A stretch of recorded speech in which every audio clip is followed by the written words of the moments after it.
Cabora Bassa and Mozambique are exposed in the line of fire. So African Development Bank has been involved from the onset in more ways than one.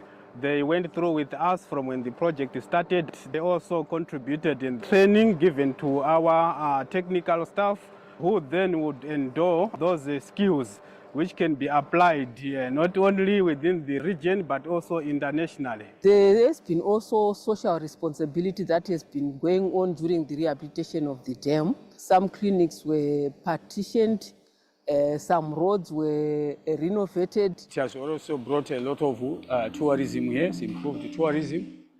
Mesdames et messieurs, veuillez prendre place. La session va commencer dans quelques instants. Merci. Ladies and gentlemen, the session is about to begin. Please take your seats. Thank you. That is the key thing. The impact of the Kariba Dam Rehabilitation Project will go beyond the two contracting states of Zambia and Zimbabwe, because we are existing in the SADC region and we have got Southern African Power Pool, which means the impact will be felt in the region.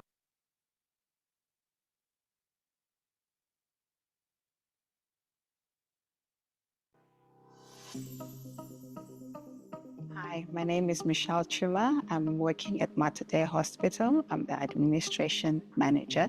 We are in our main pharmacy, the pharmacy that services the entire hospital, our drugs and our consumables. Electricity is very important to us. We are housing a lot of patients and a lot of services that draw a lot of power. We have to have that power to help our patients and to continue delivering the quality service care that we render to the community. We use approximately 20,000 kilowatts in a month, and we're using it to pull the power for our X-ray machines because they draw a lot of power. We've got a renal unit for dialysis, and dialysis can go up to 8 hours on a patient, so you need to have that power constantly so that the machine can take care of the patient. We have theater services where we do some autoclaving, where we sterilize the equipment before we operate on a patient. So we definitely need to have power running there and water running there. We have the kitchen catering services. We have administration services that also need the paperwork to make it seamless for the patients. There are some areas that are still marginalized that do not have power. So if this initiative from the African Development Bank comes into play, it will benefit a lot of citizens in Africa. We'll find ourselves having less patients coming into hospital because of chest infections, because of the smoke inhalation that they tend to inhale whilst cooking in the fire. The African Development Bank, Mission 300, hashtag Powering Africa. My name is Clement Mhlanga. I'm the officer in charge ad interim for UNOPS in Zimbabwe. So today we're meeting here in Chimanimani district in Manicaland province, where UNOPS, with support from the African Development Bank, has been working with the communities and Ministry of Energy through ZETGC to restore some of the power lines that were damaged by Cyclone Idai in 2019. So we're working on the power line, which is coming all the way from Mildisabi, 155 kilometers, and we were rehabilitating that power line, trying to reinforce the line so that we could put in some steel poles like the ones that you see in the background there. And these steel poles were meant so that the power line could last much longer and also could be more resistant to elements of weather. Besides just changing the steel structures, they also were shortening some of the spans. We used to have some of these long spans, we were making them short, 100 meters apart. And what that has done is it has improved on safety for the public, for the community. It has improved on the reliability of the supply as well. But like now we are just experiencing small faults, 1 hour, 60 minutes, sorted.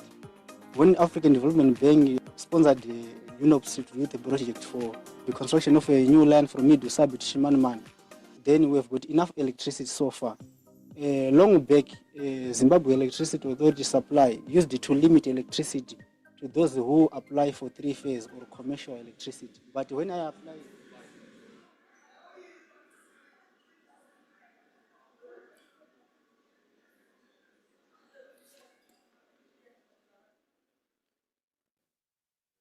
road that is connecting Machongwe all the way to Risitu. Risitu is it's a mission establishment which provides quite a lot of services. There's a hospital, there's a school, there's a big bridge which crosses Nyawodi River, which was in flood. That bridge was swept away. So it affected quite a lot of communication, and businesses were also affected, and transferring patients to and from the hospital was also negatively affected. With the support from the African Development Bank, we put in an 18-kilometer stretch of road. We tarred it so that it can be an all-weather road. On top of that, we also put a high-level bridge so that, come whatever weather, the people are able to be serviced both sides of the bridge. The African Development Bank, Mission 300, powering Africa. My name is Aga Molepo, a power engineer with the African Development Bank, responsible for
the energy sector portfolio in Zimbabwe.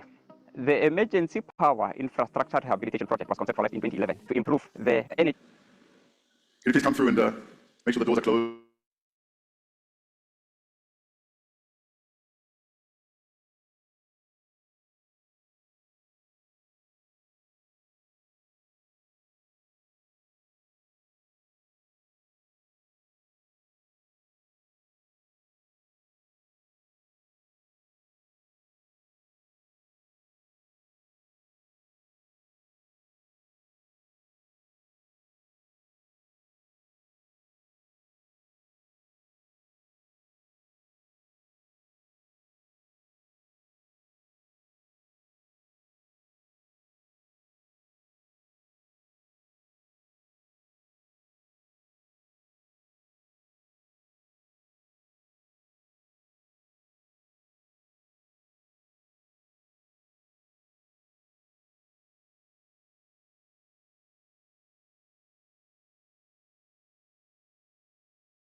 million people to electricity by 2030.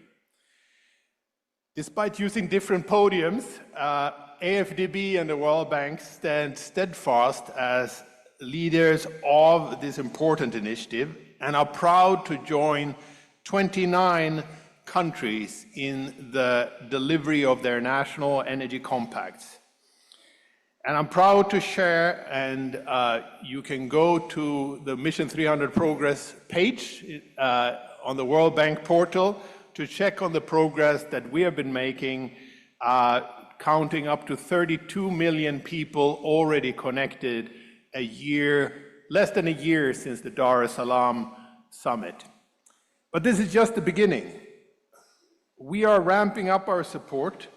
We're implementing close to 90 projects to expand energy access and around 60 projects for the broader energy sector, including power trade, renewable energy generation, as well as reforms and utility turnarounds. Mission 300 is built on a simple but urgent premise. Everybody deserves access to energy. Everybody deserves the opportunity it affords, the economic dividends, the jobs, the entrepreneur that can use digital tools to promote a safari business in my new homeland, Kenya, for instance, or a food processing plant in Senegal. Energy is essential. Morocco, as the host, are showing us how it can be done. Morocco's remarkable progress since the early 2000s to full 100% universal energy access is an example to follow and something many of our partner countries are looking forward to replicating. Today, we are proud to highlight 4 countries demonstrating real leadership. Comoros, Gambia, Guinea, and Lesotho will present their national energy compacts here at the AEF for the first time with specific and concrete initiatives to advance access and open their countries for business in the energy sector. These reflect the leadership of African governments to drive reforms, setting bold targets, and create the conditions to transform their energy sectors. We see these compacts as powerful tools to rally resources, with government clearly laying out their ambitions transparently and publicly, while also highlighting opportunities for the private sector and development partners to engage and contribute. They provide a clear roadmap for mobilizing resources, outlining each country's ambition and signaling the concrete opportunities for private sector to engage. This transparency helps attract new investments and expertise and create a shared platform for action. Mission 300 partners, including the Rockefeller Foundation, Sustainable Energy for All, and Global Energy Alliance for People and Planet, will work alongside other development partners to support countries in mobilizing the resources needed and drive implementation of their national energy complex. But today is just the beginning. It's also the starting point for the Africa Investment Forum later this week, where we will continue the conversation that will start here today, and we look forward to working with you to explore partnerships and shape concrete transactions. So thank you again for being here and bringing your expertise and your commitment to solutions.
It is now my honor to invite Mr. Tariq Hamane, the Director General of the National Office of Electricity and Drinking Water here in Morocco, to deliver his Mission 300 Day opening remarks. Mr. Hamane, you have the floor, sir.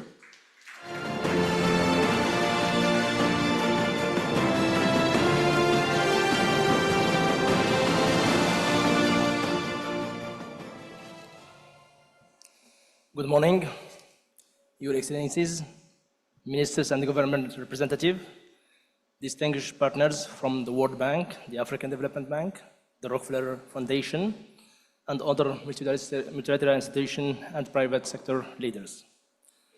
Representatives from international power companies, from renewable energy companies, developers, infrastructure funds, and investors, and from you, of course, the utilities. Representatives from bilateral development agencies, climate finance institutions, and M300 partners. Ladies and gentlemen, it's my pleasure to stand here in front of you to gather this very important meeting here in the Kingdom of Morocco, in Rabat. I wish to first express my deep appreciation to all of our partners and attending for this committee for transforming Africa energy landscape. Today, it's not just a day for a dialogue, it's a day for action and accountability. We are here to transform design and action into acceleration and implementation of the Mission of 300. As you know, we are addressing a monumental challenge. Nearly 600 million people in Southern African countries has no access to electricity. This lack of power access of light stifles the economic growth, limits access to education and healthcare, and reduce the GDP growth. M300 mission is clear: to connect 3 million people to reliable, affordable, and sustainable power, electricity by 2030. This is not a technical goal only, it's a moral imperative rooted in the fundamental human right to dignity and opportunity. We have a clear framework. Governments are committing to essential regulatory reform and policy clarity, while Development Bank, of course, World Bank and African Development Bank, are to put in significant capital on the table to de-risk investment and attract private sector to participate into this action. Morocco is proud to support this initiative, convinced that our experience can bring meaningful contribution, whether in technical aspect, in planning, infrastructure, management, structuration, but also capacity building. And we are ready to share this experience with you. As you may know, just a few decades before, in 90s, exactly in 1996, Morocco faced the same challenge. Through our National Rural Electrification Program, we carry out one of the most extensive electrification program in Africa, but also in the world. We increased our rural electrification from 16%, 1/6 at that time, to, of course, today, 99.9% of access to electricity. And within only 10 years, from 2016 till 2006, from 96 till 2006, 10 years, we reached almost 80%. This shows that this target can be achieved. We have to believe in it, to make efforts, and we can success. As you know, when we talk about energy access, the impact is beyond the megawatt we are providing. We are talking about catalyst for everything else. It's a job incentive creation, small business driving, and economic accelerating. It enables digital access, better healthcare, education opportunities for African young people that are booming, of course. Today we are also this afternoon gathering a dedicated panel to Morocco. The objective is sharing our experience. I will be present there with also different stakeholders that were involved in this path. And we will be happy to, of course, host you during this panel to share our experience and to work together with you, with the African Development Bank, the World Bank, and the Rockefeller Foundation in order to extend this experience to our colleagues, to our neighbors in Africa. Thank you very much.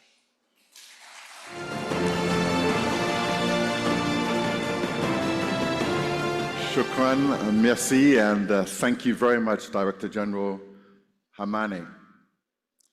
We turn now to our first plenary of the day, focused on delivering compacts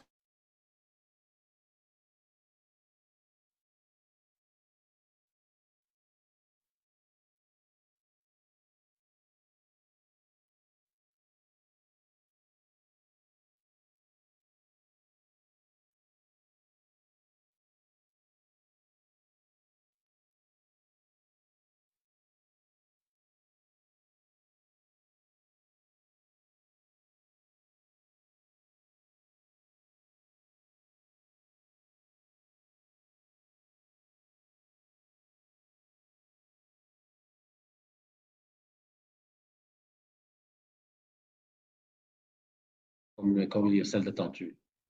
Je vais leur dire.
So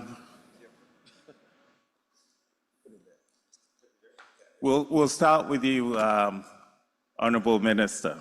Thank you so much for joining. And I think the first question is, we know that government cannot finance all the requirements. The private sector has a big role to play. So we want to understand, what is different this time? What is Gambia doing to attract the private sector? And what are the key reforms that you have in place in your National Energy Compact? What message are you trying to send out? Because that's the whole idea behind the Africa Investment Forum. This is a very serious conversation that we have here. We invite investors from all over the world. And this is an opportunity for you to showcase your country. Investors have very short attention spans. So they're not going to stand and listen for too long.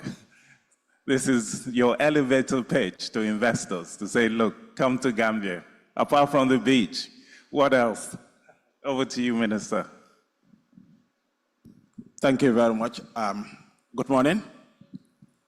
It's a pleasure to be here. And first, let me take the opportunity to thank the World Bank and the African Development Bank for their invitation to attend the very important forum, and also to thank the government and people of Morocco for the hospitality since our arrival. That said, Mission 300 is a noble mission. I've always said this many times and said, taking people out of darkness cannot be, there is no mission that can be more noble than that. For far too long, our people have been crying for lack of access to electricity or to energy for a very long time. So African Development Bank and the World Bank coming up with this mission, and the Gambia been lucky to be one of these countries to be selected.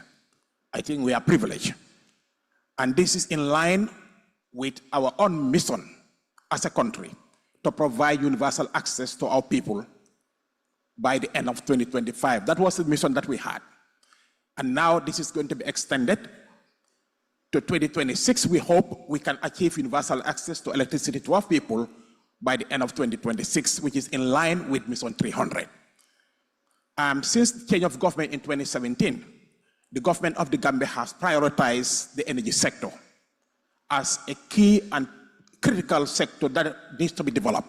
And as such, we have worked with our partners, key among them the World Bank, African Development Bank, European Union, and the European Investment Bank, to develop a roadmap for the sector, where we have identified our investment needs in the generation, transmission, and distribution aspect of our business.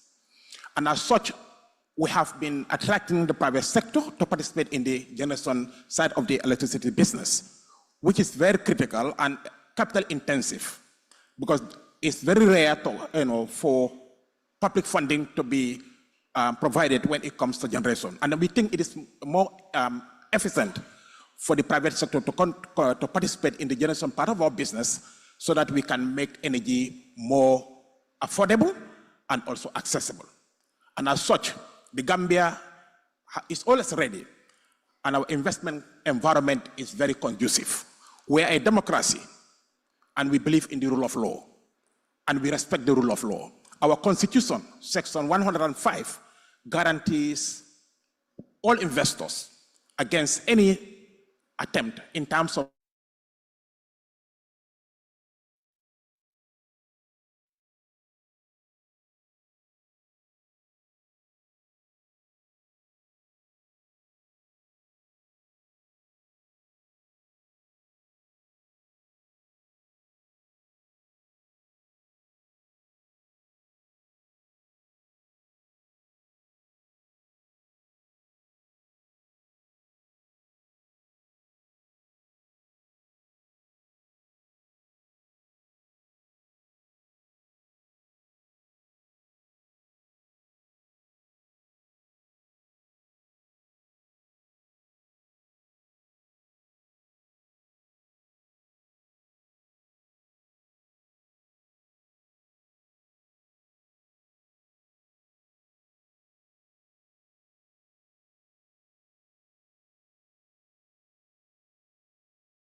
energy resources program that the country might have, and how it is going to be interacting with the central grid, so that the future of energy is a combination of both decentralized energy resources and centralized resources that can not only power the people for basic electricity, but also bring energy for people so that they can use it for productive purposes, and the economic upliftment happens in those areas. So that is something that we would love to hear more about, the policy that promotes decentralized energy resources, because the fastest and the most capital efficient way to reach the remote parts of any country for that matter, not just Gambia, but other countries in Africa, is to use decentralized energy resources that we do. So at HUSC, we do we have built a decentralized energy resources platform where we serve 3 types of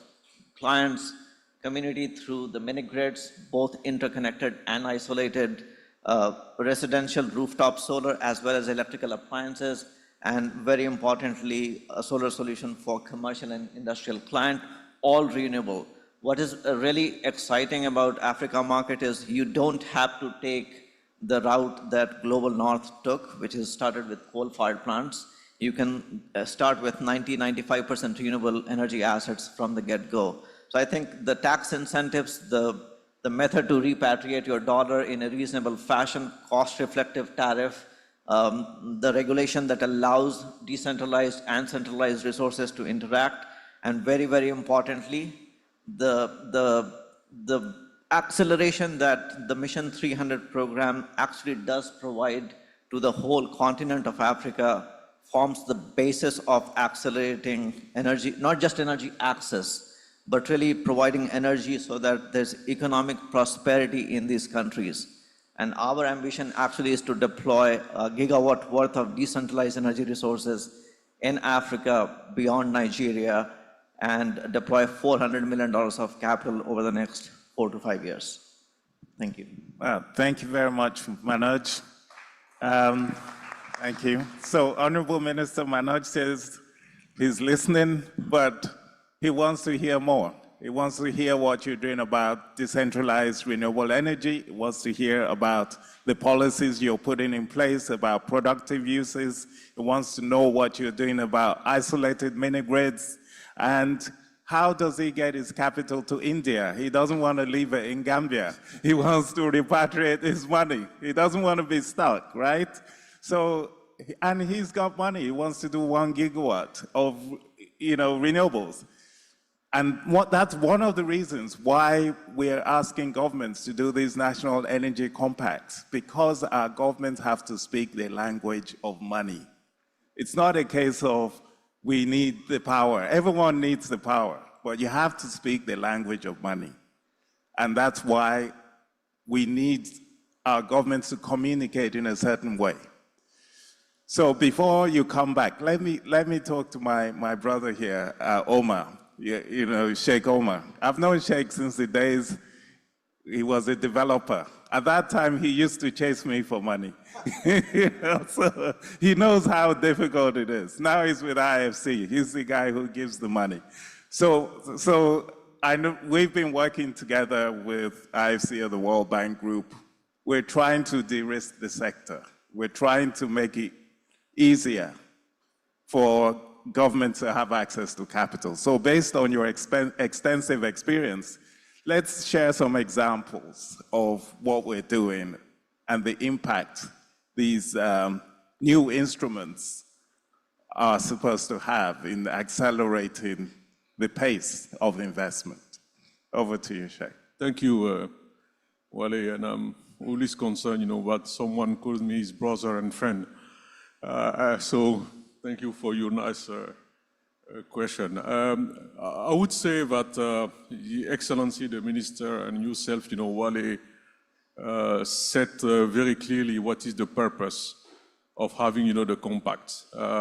Is really to set, the direction and to give, some predictability to increase, I would say, the investment of each of these individual, countries. And we know that depending on the country, it will not be a smooth road, but at least you have the direction. So the key, as you said, Excellency, is really on the implementation side. And I would say that as AFDB VP mentioned, we are at 32 million on an objective of 300, which is quite well within less than 1 year. But we still have, I would say, 200 and close to 70 million, to connect, by 2030. And how you can do that is really to think at scale. And when you do the analysis, of course, you have to continue to invest in large, projects. You have to continue to invest, in transmission. But if you look at, the the main gaps as well that we have analyzed is really how to structure, bankable, project. And on the DRE sector, you may have, some small, medium-sized companies. Of course, you have companies the like of my friend on my right, ESK. And we found, together with AFDB, the Rockefeller Foundation, TLE, and other partners, that providing equity is a key. Is how, we came to put together the Zafiri initiative, which really provide, I would say, the junior, equity with a portion of first loss, which then, attract additional, investor and unlock, the potential of debt. We have the ambition, to mobilize close to 1 billion, for this platform. We did a similar, platform which started much earlier in Nigeria with the DARES, and again, I'm happy to have ESK as one of those our partners there, with other, DFIs and investor. It's a 200 million, debt platform, but it's effective because we can demonstrate that, we can connect, people, we can connect, business. And one thing as well that we also mentioned, connectivity is the end goal. But again, you have to connect with an affordable, tariff. And you have at least, if you want, to judge, see how many jobs, how many underserved and underconnect what you are doing. Looking at equity, then also providing, some guarantee, and is where I would say the World Bank Group platform, which is managed, by MIGA, can provide, I would say, the necessary, de-risking, tool, really to encourage, the investor, to come to our country. So I would say that as of today, the countries are doing their part through the compact. We have, as IFC and other DFIs, have to mobilize capital, be innovative, and just, accelerate, the capital mobilization. And I think that with the tool we have today, I think I'm quite confident that we'll be there in 5 years' time. Thank you. Thank you very much, Sheikh Omar. So I think Sheikh raises some very important points. First of all, mobilizing at scale. It's really important. And we know Gambia is not a large country, and that's why it's important to act with our regional partners, so we can mobilize investment at scale. That's one thing. The second thing is about having the right instruments, patient capital. Because when you ask the private sector to come in, they also have to go and raise the money. And we're talking about both local as well as international. So very important, this Zafiri instrument that the World Bank and AFDB, the IFC worked on, for us to be able to make that patient capital available. And then the guarantee instruments, because it takes a while to build up the investor confidence in the country. So these are key elements. And we've started doing that. But in addition, there's one elephant in the room that most people don't talk about. And every time I have these kind of opportunities, I always raise it. That's the issue of local currency. Local currency is the biggest elephant in the room because you have to mobilize African savings to finance Africa in infrastructure. And that's why I'm very pleased to have my colleague Demba here, whose sole mission is to help us finance more in local currency. And he has some exciting announcements to make about how he's going to make that cheaper, because it's expensive to put some of these instruments in place. So Demba, over to you.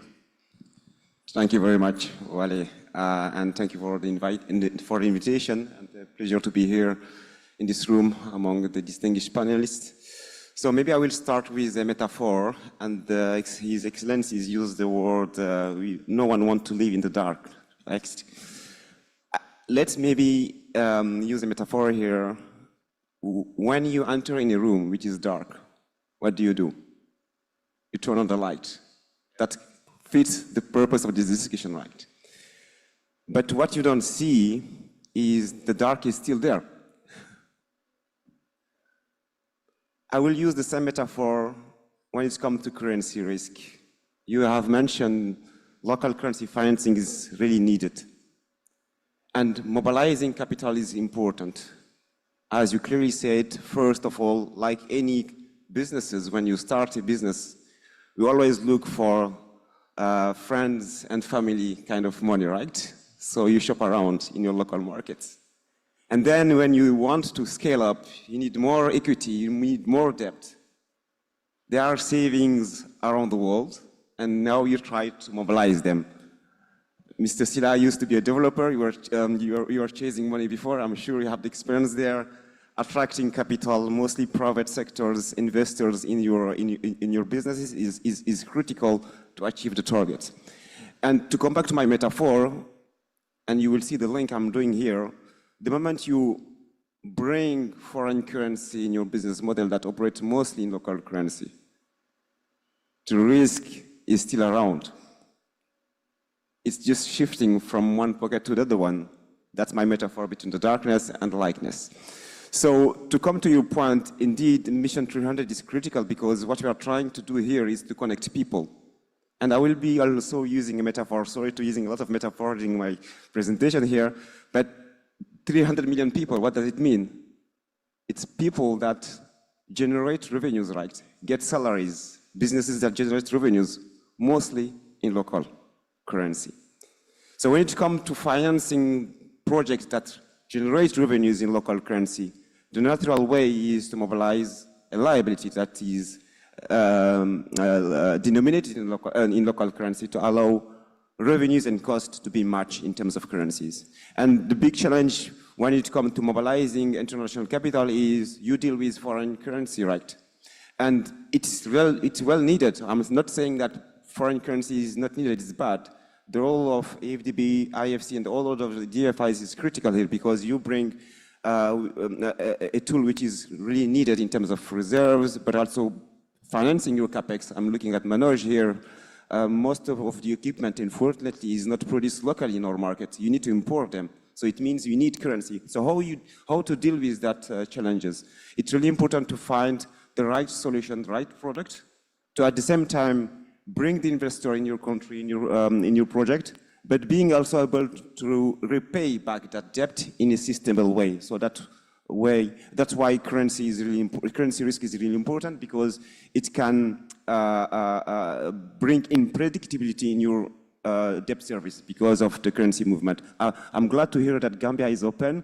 It will allow people to come in and to get out without any restrictions. And of course, one of the concerns that the international investor was saying is, okay, what if the currency move against me? So you need protection. And this is what actually TCX is doing, thanks to our shareholders. IFC is one of them. AFDB used to be one of them. You are in the process to be back for some specific reasons. So thank you again for the confidence here, but also other shareholders that are in this room. And what we are trying to do is really to support local currency financing when it comes to financing that came from abroad. And one last point, and that Wally has mentioned indeed, is the cost. Of course, when you have the choice to borrow between dollars and let's say at 8%, and the second option is to borrow, I will use the case of Cote d'Ivoire, and we'll make a case study here. You need probably to pay 10%. So of course, it might be very easiest to jump to the easiest way to say, okay, I will borrow in hard currency and pay less. But currency can move, right? So it means your initial 8% might be at 10, 12, 14, 15% higher. So you need to find solution to mitigate that risk. Of course, it comes with a cost. And last word, but not least, I wanted to highlight one element. Of course, we have been trying to stimulate a lot, to bring a lot of ideas, blended finance instruments. One of them, IFC, you have your private sector window financed by the IDIT, which is a great story, and I hope we could do more. and TCX is partnering a lot with IFC on that regard. I can use the example of CFA. We have actually tested it in Cote d'Ivoire, to use that example, where we have been able to mobilize currency solution, but at an affordable rate. And for 2026, that's the announcement I wanted to make here, is we are partnering with the European Commission to build a 2 billion euros blended finance facility that is solely dedicated to local currency financing. And 55% of that facility will be dedicated to this continent. And we hope to be able to bring more capital in Gambia, more capital into Morocco, Mauritius, South Africa, Tanzania, Kenya, etc., but at an affordable rate, and also protect the borrowers against currency movement. Thank you very much. Thank you very much, Demba.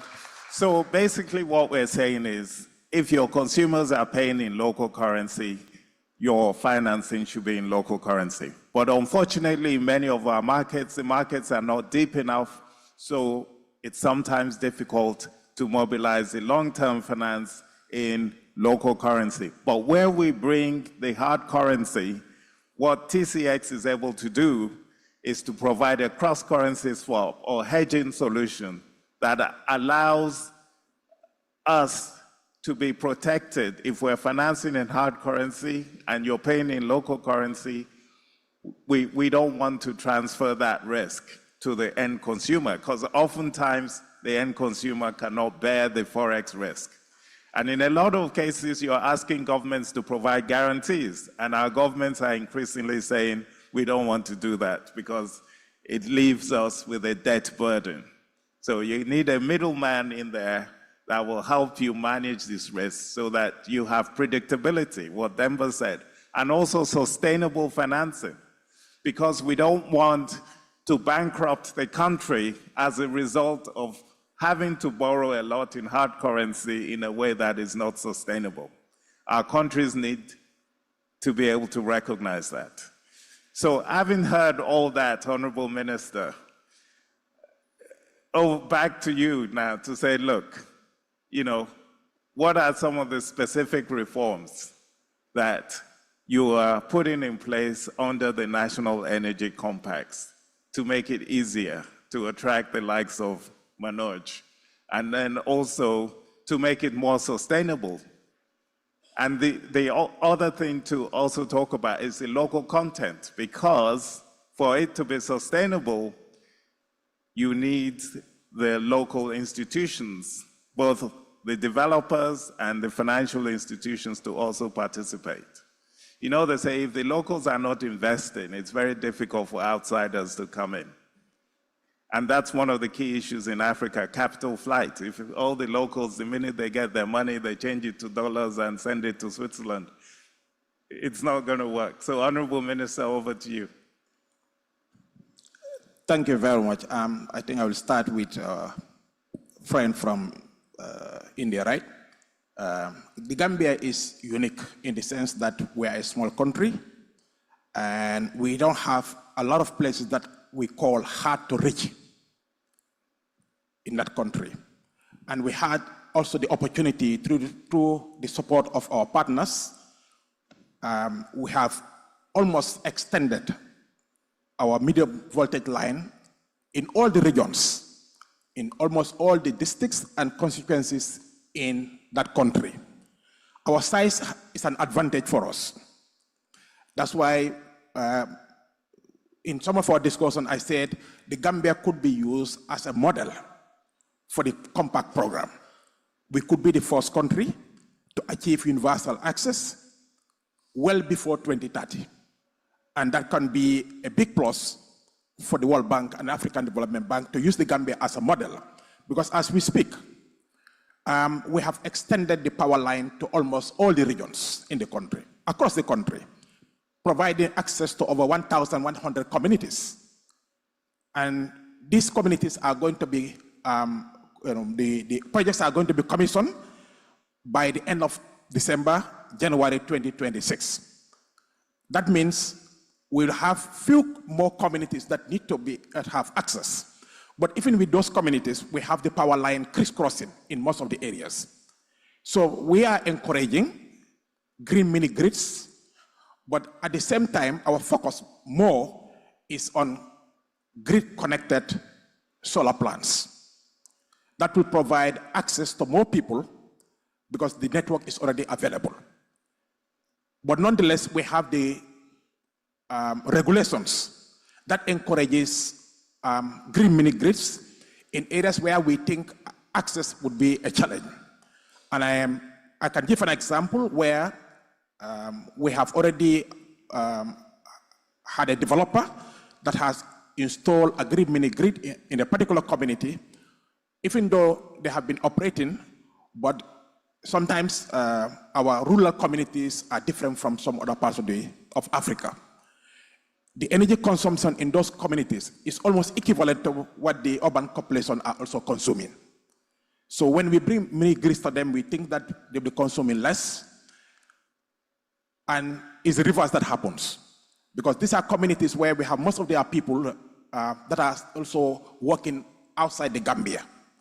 And the remittances that are coming to support those communities, and some of these mini grids are not adequate enough to meet their energy needs.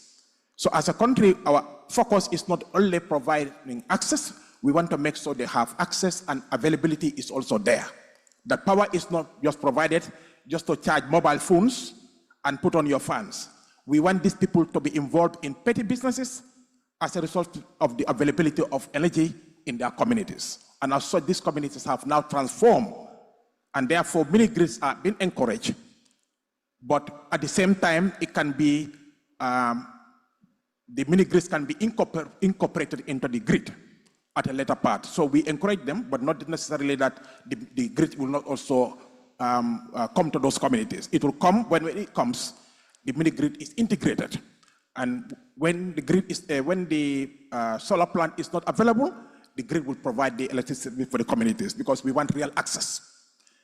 That said, we have the mini grid regulation that came into effect in 2023, and that supports investments into the mini grids, and we have few companies that are currently doing this in the Gambia, and this is still being encouraged. We are working with our partners also, like we have an island community that has been without power since independence.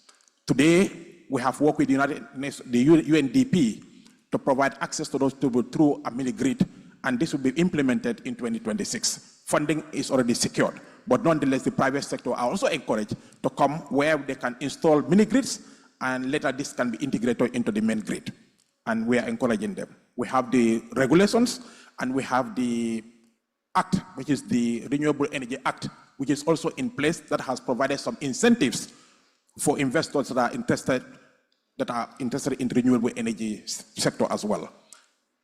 That said, just to give you assurance that you are also welcome to the Gambia, we can work together, we can start small and also scale up. These are opportunities that are there. As we speak, we have a regional project that we are implementing in the Gambia through our collaboration with the West African Power Pool to have a solar plant, what is called a solar hub in the Gambia of a capacity of 150 megawatts. And this we are implementing in phases. The first phase will be 50 megawatts, and then we will scale up to another 100 megawatts. So the first phase has already passed the tendering stage. We are now, the evaluation has been completed, and just last week, I've approved the evaluation report. And now the most responsible bidder will now be awarded that 50 megawatts, what is called project. So we are not only looking at the Gambia's energy needs alone.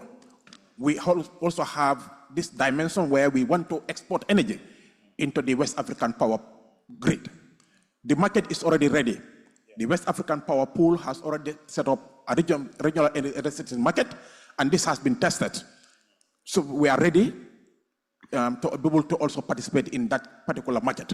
And as such, we are encouraging companies to come in, not only to invest to meet the energy needs of the Gambia, but at the same time, they can also participate in the greater West African energy market as well. And that said, I will come to the issue of currency. This is the biggest challenge for most utilities in Africa. The investments that are coming denominated in foreign currency.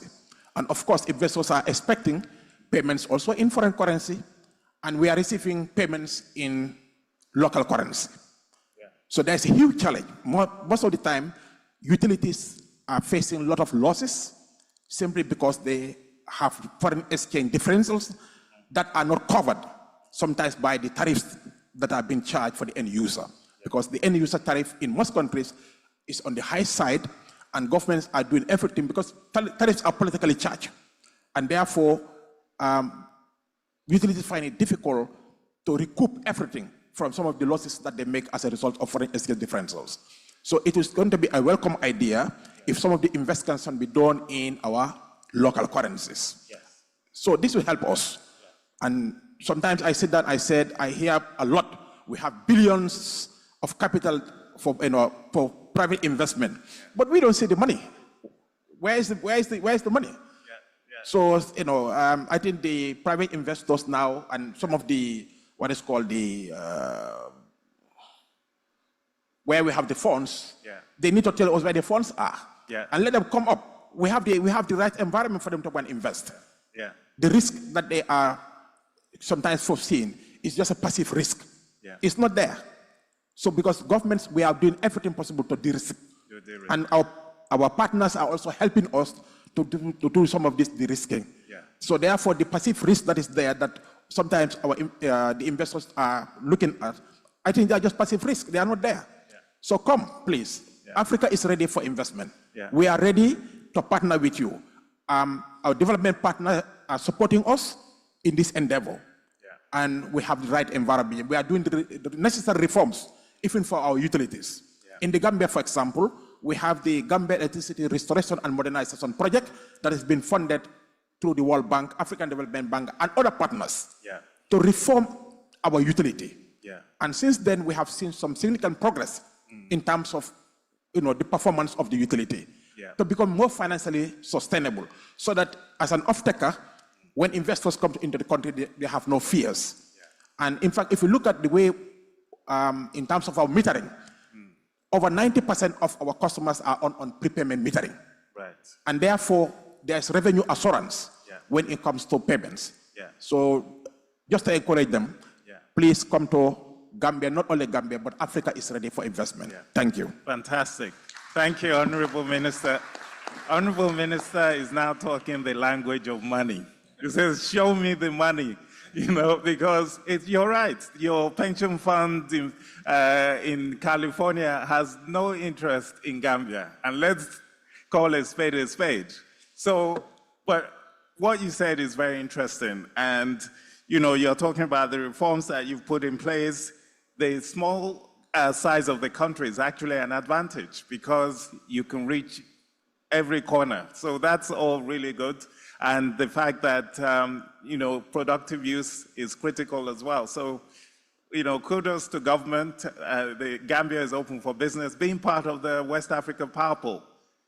Also as a hub, so scale that, Sheikh was talking about. So now we get it. There's some appetizers there that we can follow up. Just very quickly, before we round up, I'd just like each of my panelists to also respond to the minister very quickly. Sheikh Omar, you've heard what the minister said. You guys are already active there, but very, Thank you. 1 minute response to the minister. So, Excellency, I will take the first direct flight from Rabat to Banjul. So, I hope I will find one. This is another issue that we have, when these are the things. Really listening to you is really, and I believe what you said, no doubt about that. We should make your project happen. I do think that we have, the investor. We have, I would say, the tool, and I'm very happy to hear what Demba said about, the TCX.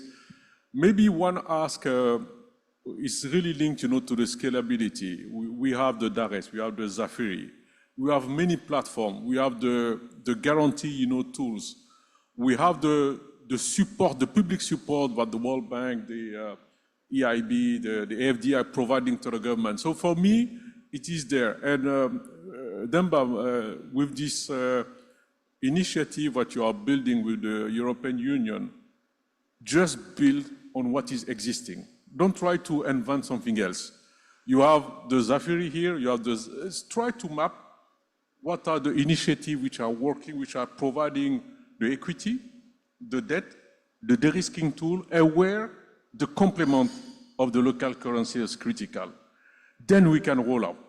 And really for me, the last point is do some regular, checks. I don't know if in a 6-month time, there is a way, of course, my colleague, Eric said that you can track the progress on the M300, but I would say it will be good as well, be it on the government side, but also on the private sector side. If you are, as government, have done everything, and we are not there to support, I think you have the right, to complain. But people need to hear this transparent, complaint. And if it's not working, we should also say it. For me, really, just build on what is existing, pull our efforts, together.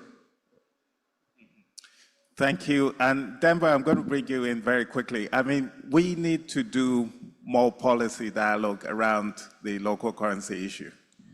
And we have to educate governments, so can you talk to us about how you're building awareness of your product, so that we can get more institutions to use it? Yes, I will not say educate, I will say raise the awareness. And as His Excellency has said, when it comes to the tariff of electricity, is quite sensitive because you are impacting directly the user.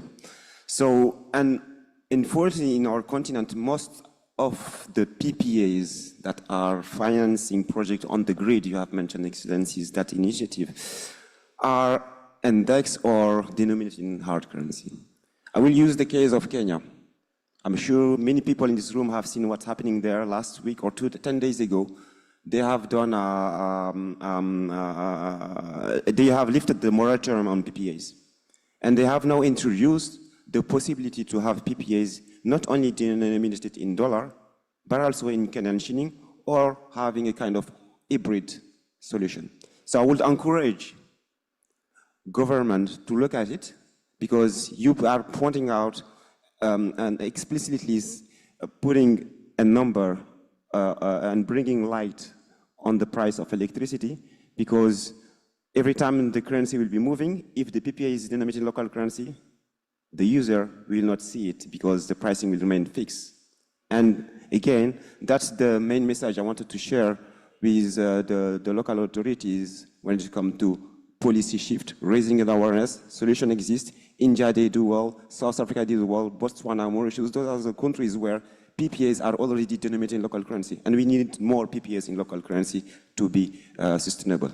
Thank you. That's a very important message, denominating more PPAs in local currency or hybrid, so that you can move there, because we don't want to destroy the balance sheet of our utilities.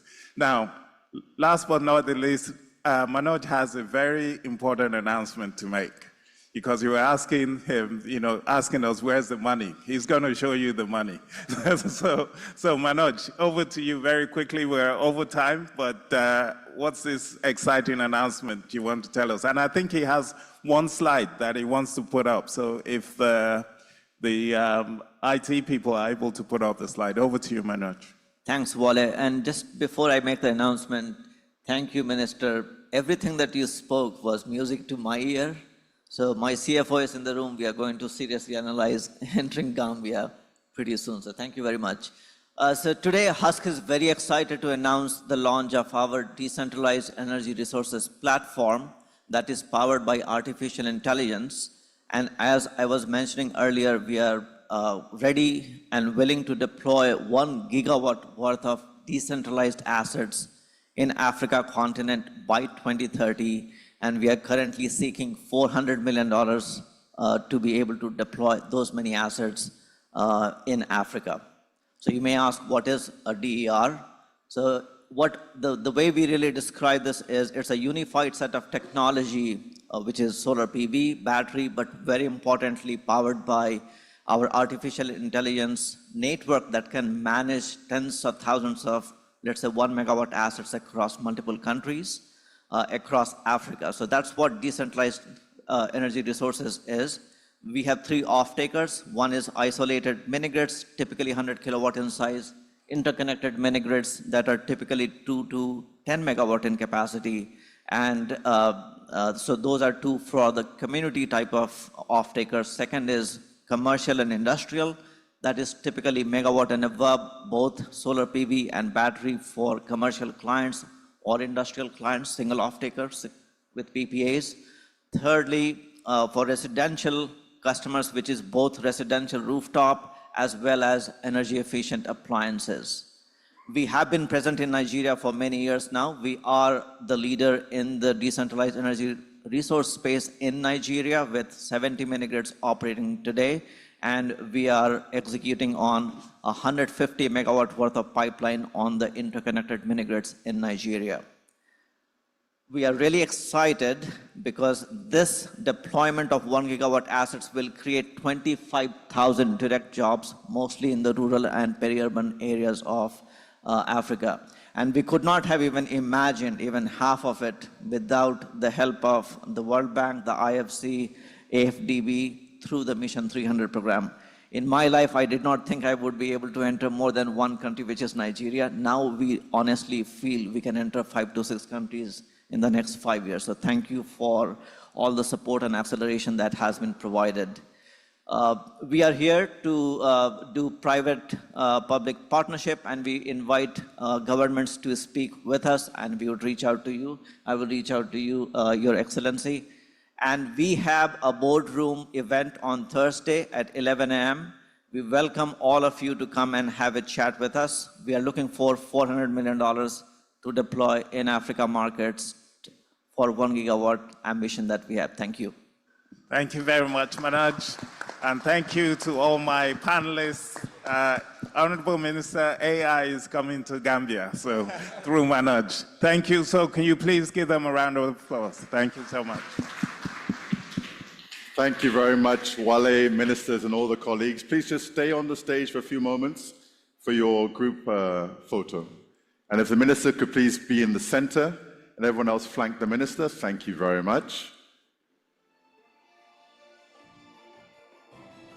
There we go, there we have it. Thank you very much, everyone.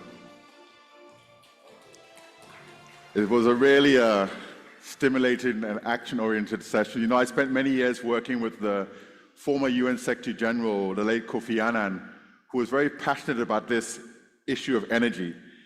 And he was saying, you know, to us when we worked with him, and also to African leaders, that the time for excuses is over. It's time for action. And so I'm so pleased that we're now really focused on the action and how we make things different and change in this Powering Africa agenda. It's about time now to move to the next session, and that's going to be the public sector plenary. And I invite Mr. Eric Fernstrom of the World Bank onto the stage to introduce his fellow panelists and to moderate his discussion. Eric, the floor is yours, please.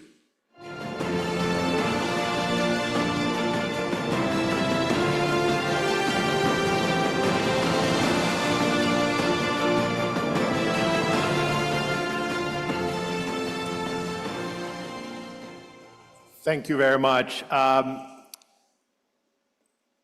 Wale and panelists, you're having a tough act to follow. That was a great initial session. Now we're going to switch to the public sector role in this major endeavor.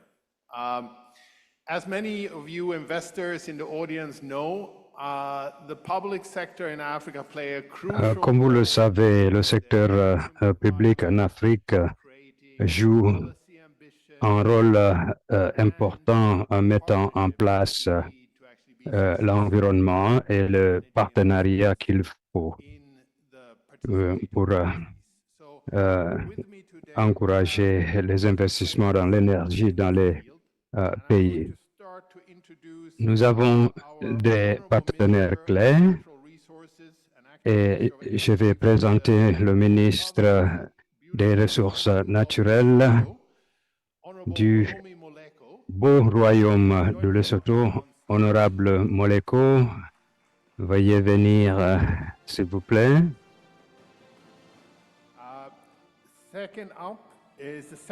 Ensuite, le secrétaire général du ministère de l'Énergie, des hydrocarbures de la République de Guinée, l'honorable Moussa Koulibaly.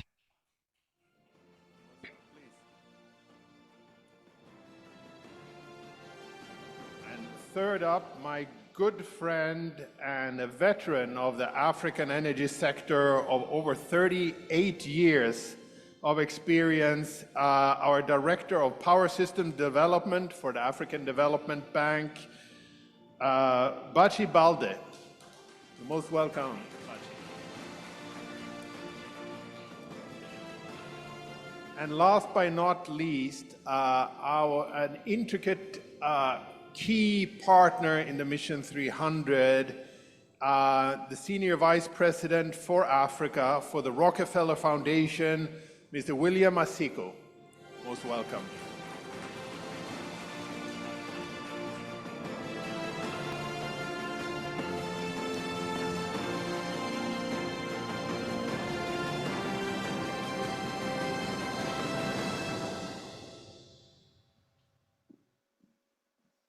Very good.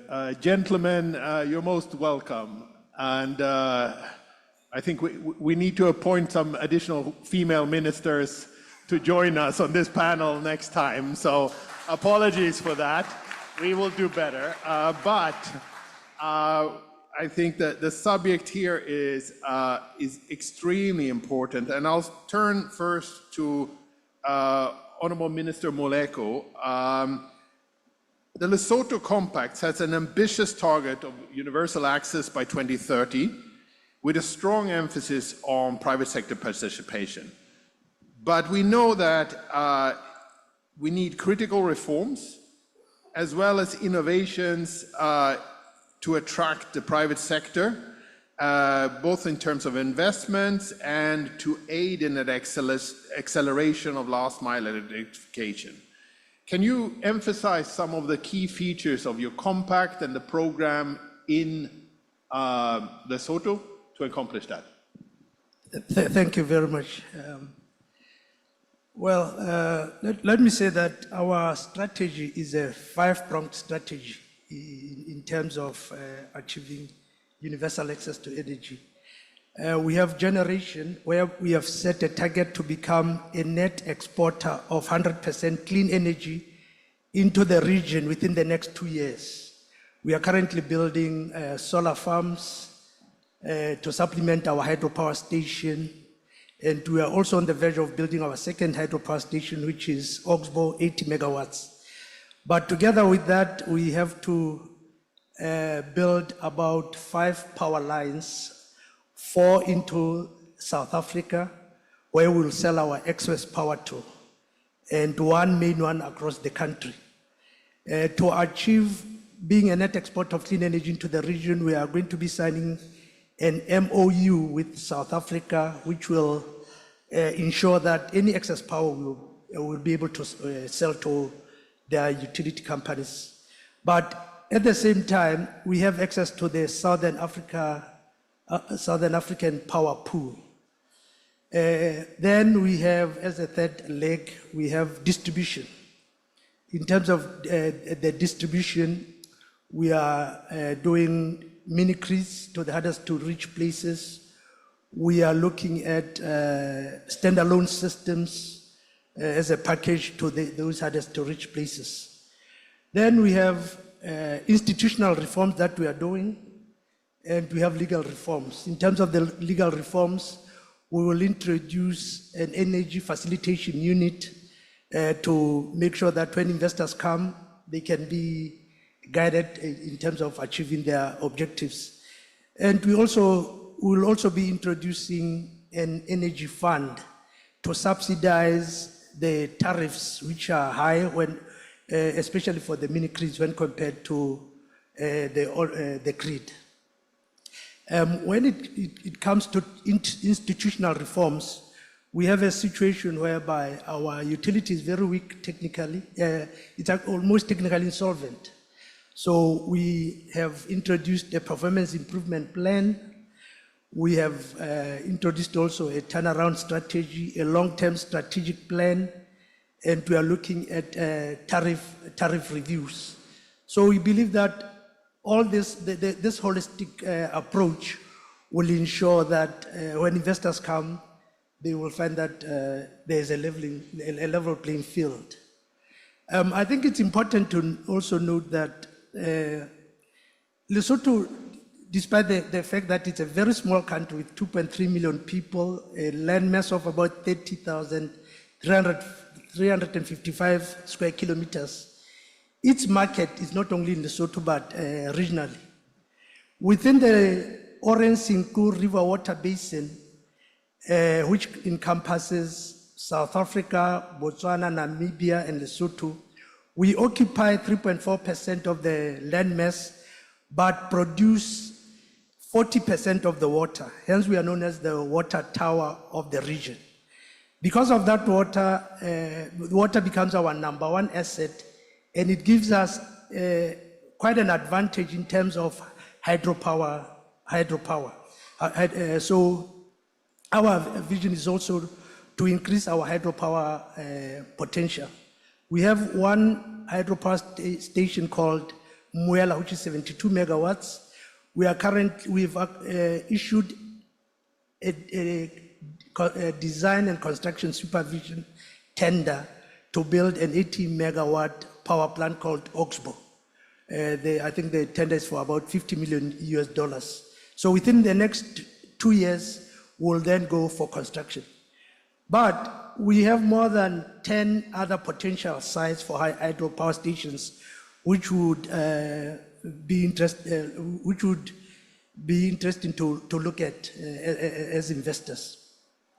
We also have quite strong winds in certain parts of the region, bearing in mind that Lesotho is, on average, the highest country in the world. Its lowest point at 1,400 meters above sea level is the lowest point of any country in the world. So there's quite ample wind. We have one Belgian company that's currently looking at developing a 60 megawatt wind farm. So in terms of wind farms, there's great potential, and we are looking at that because our least cost energy development plan actually says now we have to balance our grid with wind resources.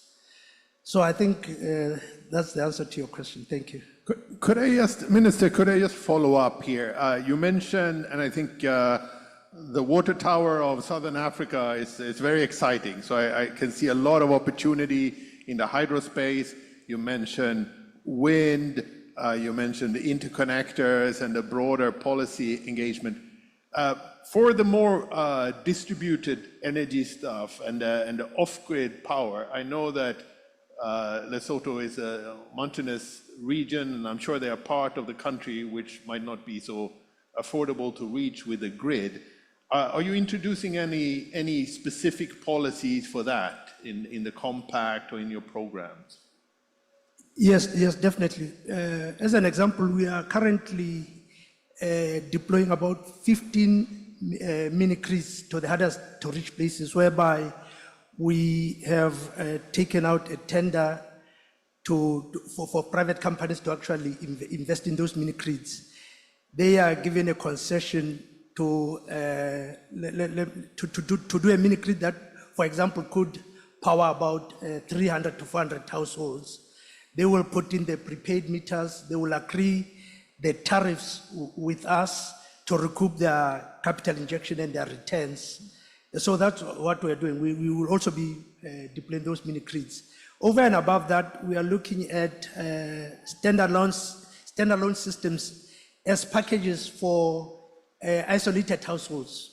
Because of the country being very mountainous, you'll find that you have a lot of households whereby it's not necessarily a village, because if you look at the number, you'll have about 5 or 6 houses there. So for us to electrify those, we need creative technologies, in the sense that we'd have to have a package that would probably have rooftop solar, an inverter where you could probably charge a cell phone, you could have 8 lights, you could have a small fridge, and so on. What we've realized is that for the rural areas where we are doing electrification, we are using about $1,500 to connect those areas per household. But if we look at the standalone systems and the packages that we are thinking of, we'll probably use half of that amount. So now we are going to start, we have a project whereby we are going to identify all those households that are isolated and don't have power. Then we can come up with a project that will finance them, that will power them. Thank you, Minister. And I think that highlights, the opportunity that Mission 300 really represent. It goes from the big to the small. It leverages technology and a portfolio approach to actually try to reach everybody in an affordable and productive manner. Let's turn to another water tower of Africa, should we say, the wonderful Guinea. And I'm very happy to have Honorable Koulibaly here. Guinea's compact aims for universal access, as it should, and a significant increase in clean cooking by 2030, and targets 7.6 billion in private investment. Could you stress what are the main reforms and regulatory hurdles that you're trying to address to attract more private sector participation across your energy value chain? And feel free to speak in French. I think everybody has interpretation on their chair. Bonjour à tous. Merci pour cette opportunité. Good morning, everyone. Thank you for this opportunity. As far as Guinea is concerned, we are carrying out reforms in the electricity sector. And these reforms cover different aspects of our infrastructure. Because apart from the hydropower potential of Guinea, about 6,000 megawatts with 1,300 rivers, by exploiting them, we can produce this energy. And we also have a potential in solar energy. This is very important, with about 4 kilowatts per day. And this is what we are doing today, trying to capitalize on this potential. But in doing so, we need to reform the whole sector. And the reform will be the basis for this success we are trying to achieve. And it is an ambition that is being stimulated by the mining sector. We would like to give more electricity to the mining sector from the existing grid, because as of today, they are using self-production.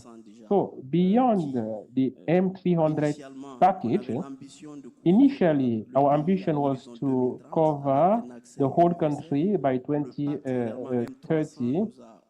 With M300, we are very, very confident in achieving this, because it is in line with the political will, the leadership of our authorities in the development of different infrastructure. So what are we doing today? At the level of the Ministry of Energy, we are updating the Electricity Act, and this act has different components.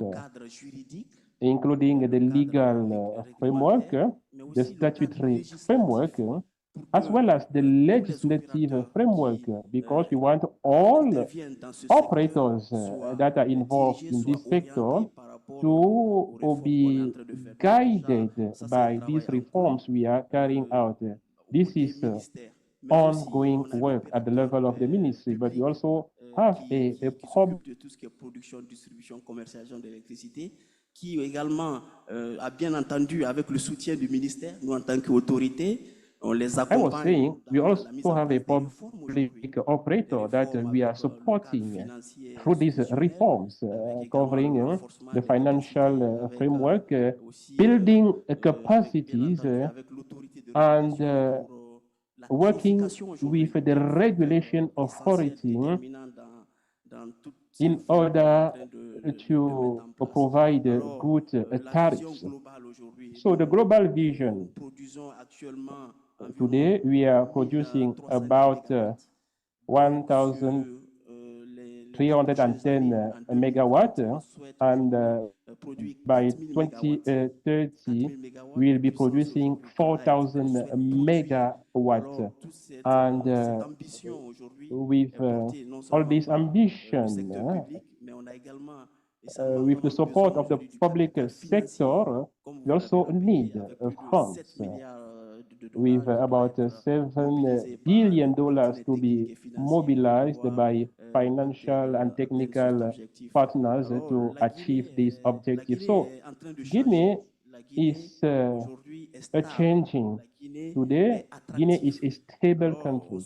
It is an attractive country, and we would like to indicate today that we have the regional framework, and Guinea has already experienced the intervention of private partners in its energy sector. We have different production contracts with existing IPP, and we would like to consolidate this with the intervention of the private sector in electricity. The state cannot do everything, for sure.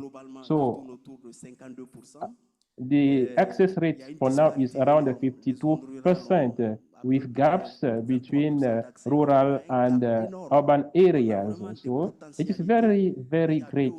The potential is there. 2 or 3 days ago, we inaugurated a mini grid in a rural area with 150 megawatts, and this is managed by a private operator, which means that the private sector has a very, very important role to play.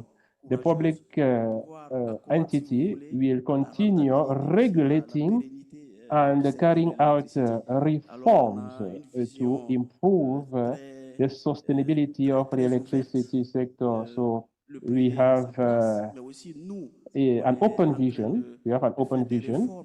The private sector has its place, and we are also carrying out reforms to consolidate private investment in Guinea.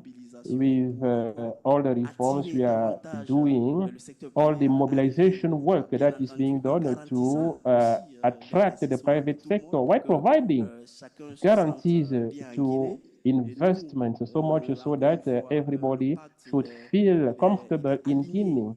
So the compact is in line with the vision of current authorities of Guinea. It is in line with the development that we want to achieve by developing our production, transportation, and distribution infrastructure throughout the whole country. Thank you. As you heard, thank you very much. It's changing. It is open for business, and I think has an enormous amount of investments lined up. 2,700 megawatts in 4 years, that's a tall order. So we need, I think, all the investors in the room to take a look at Guinea. And I'm going to just ask you a follow-up question. On this reform program, how quickly can it be put together? The tariff reforms, the openness for private operators, what's the timeline, Mr. Kobia, for this in the compact? In our compact, in the coming months already, because we are already established, on a déjà établi déjà, disons, tous les compartiments qui touchent. Already defined the different segments of the M300. We are going to be supported by the World Bank, and we have the National Rural Electrification Plan that has been updated.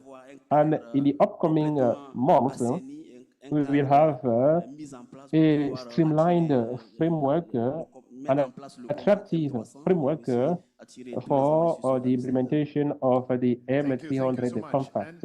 Yes, for those that are not familiar with the compact, you will find all of them fully disclosed on our web pages. And not only that, and different to some other compacts I should not name, we do follow up. We're going to make updates. You're going to see how these reforms are implemented, when the targets are delivered, and I think we will seek a vibrant engagement with both private sector and public sector partners to support and partner with the countries in its implementation.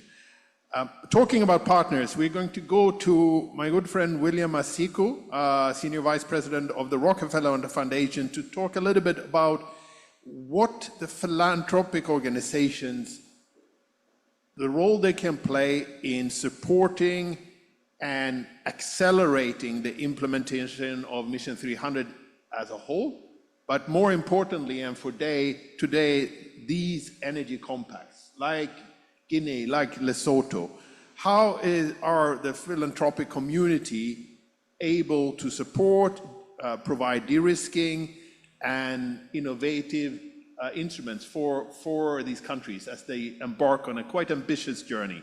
Over to you. Thank you, Eric, and thank you to the previous speakers for setting all of this up. Yeah, so at the Rockefeller Foundation, we do quite a significant amount of work with governments in helping them to achieve their development objectives. Obviously, philanthropy does not have the resources or the deep pockets of the MDBs and other institutions. And so we do have to be very choiceful in where we invest. Now, having said that, there are some advantages with having a philanthropy support a public sector initiative. Philanthropy can move fast. Philanthropy can take risks that perhaps even MDBs might not be willing to, another private sector might not, and everybody is aware of that. But I want to start with the compacts, and you mentioned that the compacts are on the MDB websites. They are very interesting documents. If you haven't looked at them, I would recommend that you do. One of the stark realities of every compact is a gap in financing that is between what the MDBs are able to provide, the public sector is able to provide, and what is expected from the private sector. And that's all very well laid out and in many cases, looks very achievable. But if you take even just Guinea, we've heard today, and you mentioned, $7.5 billion expected to come from the private sector. Nigeria, $23 billion expected to come from the private sector. DRC, $20 billion expected to come from the private sector. And even a small country like Liberia, I think, has stated they have about $150 million they want to come from the private sector. These are big chunks of money in any economy and very difficult for the private sector to achieve. And especially, I think, in Africa, where we have struggled to attract private sector investment at scale, all right? And I think the ministers have spoken about the reforms they're making, the investments they're making, which are really good. And I think private sector always follows public sector investment. But there are two areas I think that philanthropy can help, and we would really like to have those discussions, because I think that's what's going to move the needle when implementation starts at scale. The first is, I was at the Africa CEO Forum earlier this year, and there was one well-known CEO who said, Private sector does not fund ambition. They fund bankable commercial projects, which I thought was quite compelling. So packaging your funding gap into investable commercial opportunities, I think is going to be critical going forward. Because not everything looks like an investment opportunity. You know, we have investors like Husk Power, Gigawatt Global represented in this room who have experience in these fields, and they do very well in making those investments. But most investors will want more detail. They will want projects to be presented in a way that demonstrates to them how they will make a return. They want to see documents that will demonstrate to them what exactly is the role of the private sector in a particular project, plus the role of the public sector, either in providing tariffs or, cost-reflective tariffs, allowing cost-reflective tariffs, or other kinds of investments. So I think that's one very important point. How do you package your funding gaps into commercial investable opportunities? The second is data. And I think this is something that has been spoken about. And we're talking with a number of M300 countries about how you work on ensuring that you have the right data to demonstrate to the private sector that you have thought through the commercial opportunities. Geospatial data, understanding where the demand factors are going to come. And very important, what is the link between electricity provision and electricity generation on the one hand, and productive use of electricity, especially from commercial off-takers. I think those are some really, those two key points are the things where I don't always hear ministers talking about as much as the regulation, the reform, all of which are really, really important, reform of utilities, and really important first steps. And I think it would be really interesting to see how we can get to those other two steps. Thank you, Eric.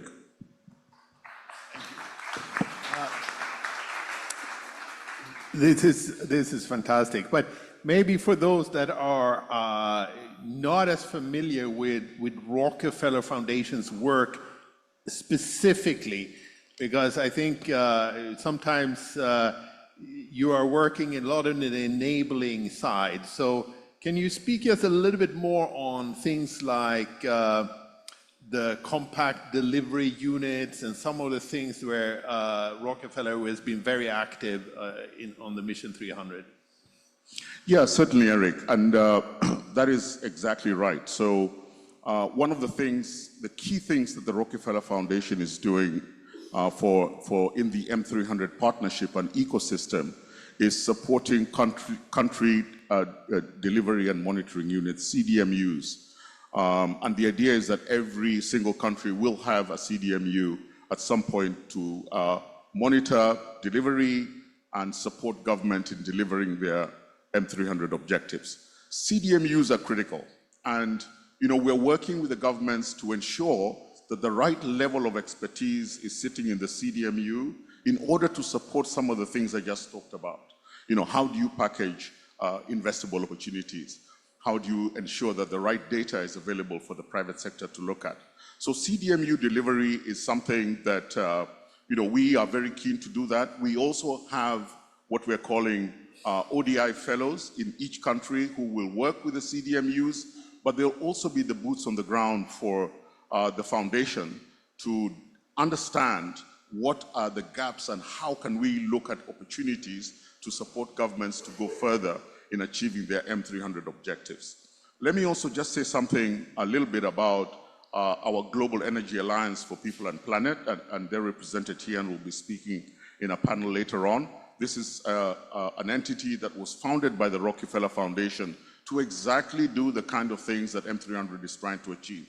And GEAP will become increasingly important as we go into the implementation phase of M300. So those are just a couple of examples specifically on M300, but obviously there are a whole raft of others in different sectors. Thank you, Eric. That's fantastic, and we're setting up the stage hopefully for, I think, the next panel or a further discussion on sort of the plumbing of the rollout of Mission 300. But just to emphasize that, again, it's not targets, it's not, dumping all the responsibilities on the minister or the government, but it's really setting up able, capacitated delivery systems to accelerate things on the ground and for investors to actually access. Last but not least, I want to turn to my good friend Bashibalde and switch maybe the theme a little bit. And I will, fair warning to the two honorable ministers and SG, I want to come back to you on this topic. Mr.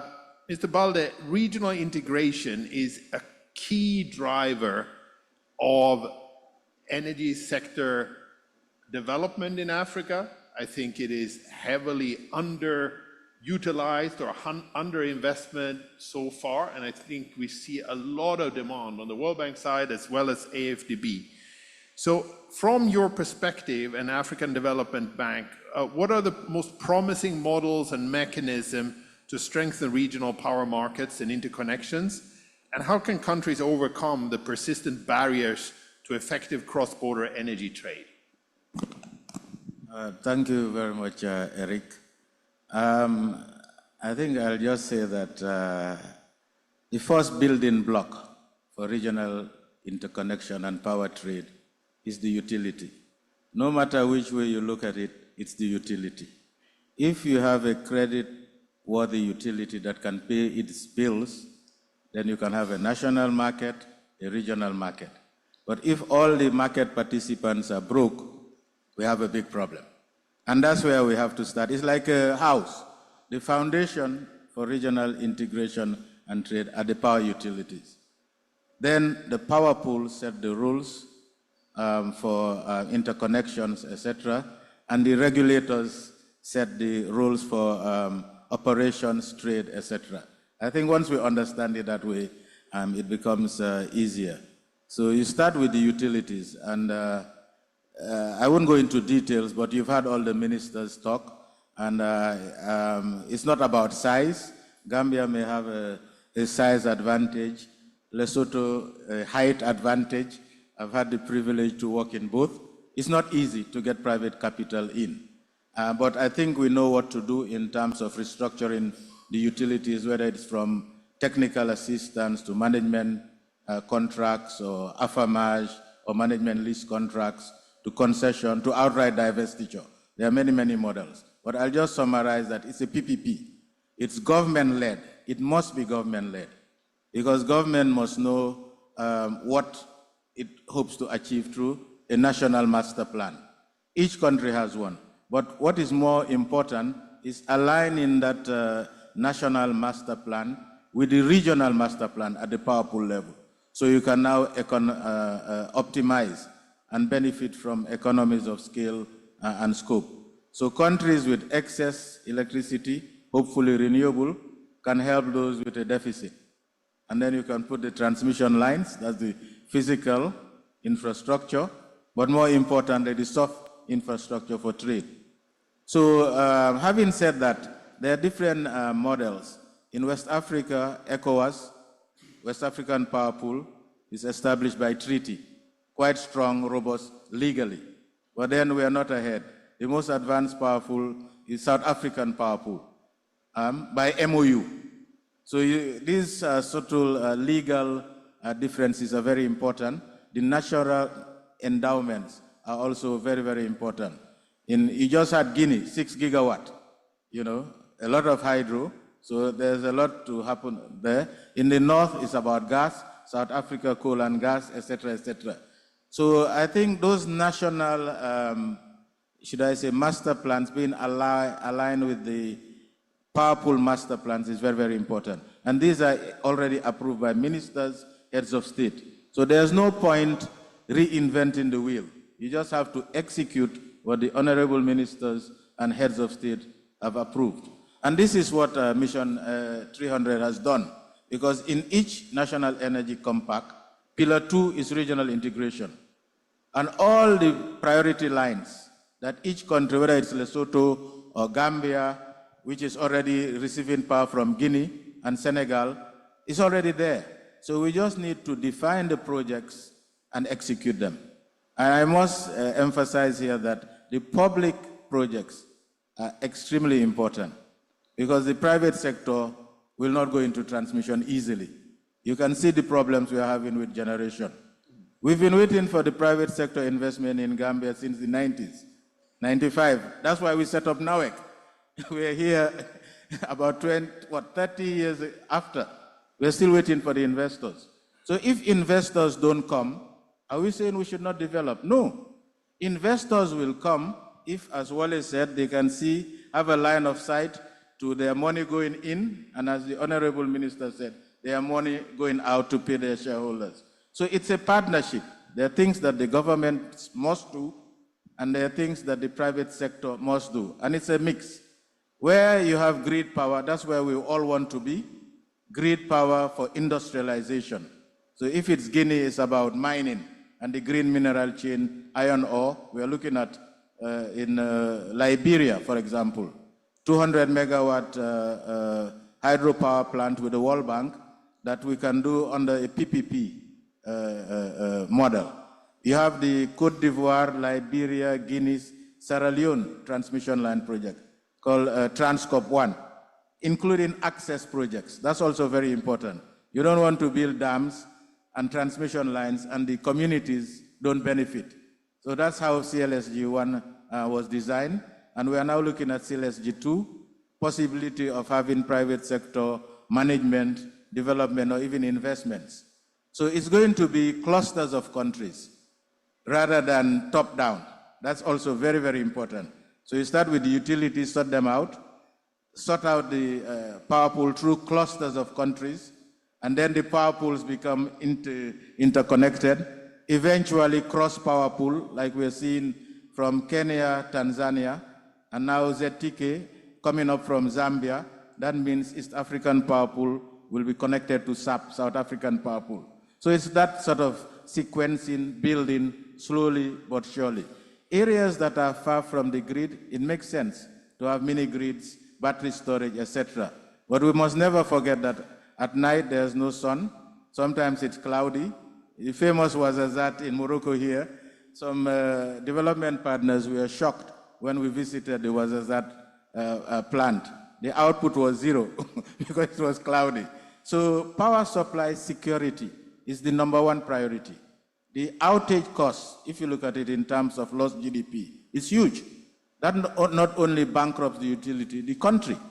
So we must guarantee power supply security as we transition using renewable energy, energy efficiency, etc. In terms of thought leadership, every year we invite the utility CEOs, the power pool CEOs to come together. And for the first time this year, we invited the World Bank Group as part of Mission 300. So your practice manager in Ghana, Jitang, came with 10 people in Cairo, and we had frank discussions. So that sort of partnership collaboration where we don't duplicate each other, we work together to approach the government speaking with one voice, rather than each donor going and the ministers get tired. So that's important, so that we come together, work together, and use every dollar that is available, whether it's from philanthropy, from public sector, private sector, to guarantee power supply security and productive use, industrialization jobs. Thank you. Thank you, Mr. Bati. So let me just turn for some quick responses from our two government representatives. Honorable Minister Moleko, the water tower of Southern Africa, SAP and the Southern Africa power market. If you look at the day-ahead market, and for those of you that don't follow it, please have a look. It's quite interesting reading. The prices are very high. Especially peak power prices are far above 10 cents. I think hitting 16, 17 cents some hour increments, right? So can you tell us a little bit about how you can benefit as a country driving those 2,700 megawatts from the integration in SAP and what you're doing and thinking about it? Over to you. Well, like I said, as our first priority is for us to become a net exporter of clean power into the region, into the power pool. We are currently taking about half of our energy from South Africa, from Eskom and EDM in Mozambique. And like you say, the tariffs are very high. Our projects will ensure that within 2 years, we become a net exporter of clean energy into the region. And the benefit of that, according to us, is that some of the companies that are within the region that are going to be hit with carbon taxes in jurisdictions that have carbon taxes will actually come into Lesotho, thereby helping us to develop better. We are currently undertaking 2 major projects or mega projects based on our water resources. One of the projects is the Lesotho Highlands Water Project, which actually provides water to the biggest economic hub in Africa, which is the Gauteng region in South Africa. They get water from us. They get, from the first phase of the project, they get about 780 million cubic meters of water. We are currently undertaking the second phase, which will ramp up that production to about 1 billion. That's why we are, since these are multi-purpose projects, that's why over and above provision of water, we are building the hydropower stations. The second project is the Lesotho-Botswana Water Transfer Scheme, which will provide water to Botswana over 700 kilometers of a conveyance system to Botswana. Within that project, we have 2 hydropower stations that we will build, which is 45 megawatts. We are trying to leverage on the fact that we have this renewable energy resources and hope that once we are completed with these projects, our energy costs will actually go down. I believe that as a small country with 2.3 million people, if we get it right, we'll have free water and free electricity for our citizens very soon. Thank you, Honorable Minister. And last word on this. Mr. Koyobi, for Guinea, I know that the CLSG, the interconnectors that cover the coast, as well as some of your other interconnectors are a key part of the Guinean energy sector plan. So very briefly, if you can just touch upon a little bit how you position Guinea and how you think about Guinea in the context of WAP and the power trade in the region and what it gives you. 1 minute, please. Thank you. Okay, thank you. Merci beaucoup. Aujourd'hui, avec le schéma directeur du Thank you very much. Today, with the WAP system, which encourages power trade between ECOWAS countries, we can say that Guinea is already an essential actor in this system, because we're part of a network interconnected with 3 other countries, Sierra Leone, Liberia, and Cote d'Ivoire. And we have energy exchange with these countries. We have OMVG network, also Guinea being interconnected with Senegal and Gambia. Yes, Gambia, you receive a lot of energy right now from Guinea. Guinea is exporting to Gambia. Guinea-Bissau also is receiving. But I said earlier, we have a huge potential in hydropower, and we're using it to at 20% only. And this is a huge opportunity for everybody because we're open and the framework is there. We're currently developing an Amaria project, 300 megawatts to be commissioned in 3 years. That will not be the end. We want to invest in other sites that have already been identified. And as soon as you arrive, we'll make available to you a site that you can very quickly develop. This is the role that Guinea wants to play in the sub-region, exporting a lot of electricity. And we would also, and you know, we have a power pool. We're supplying energy to many countries, and there's a cost element. We are cheaper, and you have solar as well. We are inviting partners. We have huge sunlight potential. And we can reassure you that Guinea wants to continue playing its role as an energy hub in the sub-region. We are committed. And of course, we have areas that do not have electricity, but we are committed. We are exporting. We are also committed to providing power to all those sectors in our country that do not yet have it. So with the interconnection with other countries, and when the lines are constructed, we can exchange and trade. And Guinea is ready and available and willing to develop this potential. And we are motivated, we are committed. Thank you so much. This is great. I don't know if you haven't been motivated now to come back for Lesotho and Guinea's compact presentation later today, I don't know what will. This is exciting opportunities going all the way from massive generation investments, power trade, all the way through utility reforms and rural remote access. So please return for those discussions. I also want to thank William and Bachi for highlighting the role of partners in this endeavor. It's just so important. It's a big tent. All of you in this room, I think, should consider yourself part of the equation and part of the partnership that we are trying to build. So with that, we will close this excellent panel. Thank you very much to everyone for sharing, and thank you. Thank you very much, Eric, for chairing that excellent panel. And please just stay on the stage for your photo. And it really was motivating to see how engaged these public sector officials have been and still are with their portfolios. So briefly, the photos, and then we'll rearrange the stage. And the minister in the middle, please. The ministers and yeah.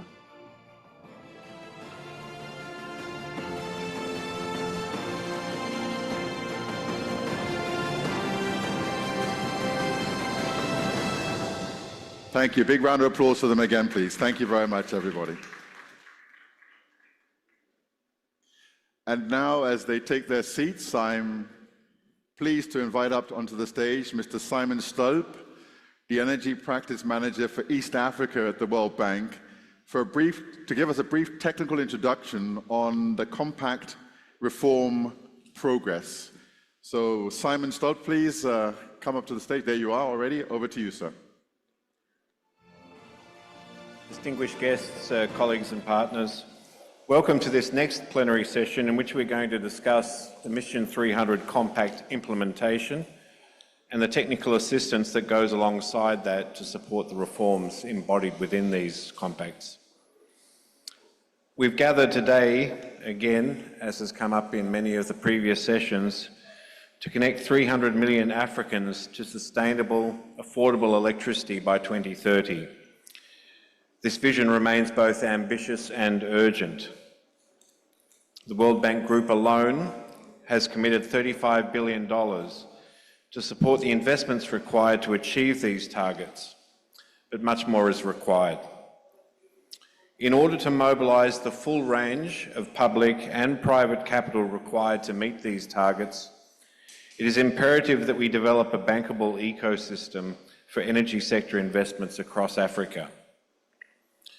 This is why the National Energy Compacts that 29 African countries have now developed under Mission 300 are critical. These compacts outline the reforms that will unlock investment in the energy sector across Africa towards universal access to sustainable energy. But only if they are implemented with speed and precision. We are already witnessing tangible achievements from Cohort 1 countries and evidence that implementation of compact reforms is having an impact. In Côte d'Ivoire, a competitive solar tender has delivered the country's lowest ever solar price of just 3.3 euro cents per kilowatt hour, setting a new benchmark for affordable generation. Mauritania has concluded a competitive tender for solar-based generation with similar strong results. We heard earlier that Kenya has just lifted its moratorium on IPP development within that country and is set to move forward with private sector engagement within the generation sector there. These milestones illustrate the effectiveness of transparent, competitive procurement in delivering value and expanding generation. Progress is equally significant in off-grid electrification. Half of all Cohort 1 countries have introduced or scaled up dedicated financing mechanisms, enabling off-grid solar companies to broaden their reach and deepen their markets. Madagascar's $97 million results-based financing program, launched in March 2025, and Malawi's expanded Ngwigwi Fund, now bolstered with an additional $44 million, are funding private sector innovators and allowing them to bring clean energy to communities beyond the grid.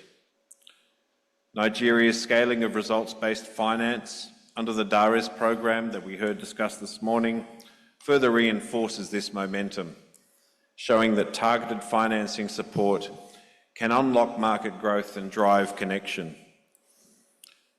Transparency and good governance, central tenets of a bankable energy sector, are also a central part of compact reforms. Under their national energy compacts, multiple countries, including Malawi, Niger, Senegal, and Zambia, have recently disclosed audited financial statements for their utilities, setting a precedent for accountability and instilling market confidence. By making utility operations more accountable, these nations are laying the groundwork for financially viable and sustainable energy sectors and encouraging bankability across the ecosystem. We're seeing a renewed push for electricity access. Mauritania is on track to surpass its annual electrification target by 60%, thanks to focused efforts on grid densification. Côte d'Ivoire has accelerated its on-grid electrification initiatives, demonstrating that determined action can deliver rapid results for millions. These reform successes underscore the promise of our shared mission. At the heart of strong compact implementation are the Compact Delivery and Monitoring Units, the CDMUs. The role of these government platforms is critical, guiding reform delivery, tracking progress, resolving bottlenecks, and serving as the interface between governments and Mission 300 partners, other development partners, and crucially the private sector. Although we have already seen some positive signs, setting up CDMUs for Cohort 1 countries has not been easy. They require capacity development, meaningful resource allocation and funding, and integrating new ways of working across ministries, utilities, public sector and private sector, and civil society. For the private sector, the role of the CDMUs is highly relevant.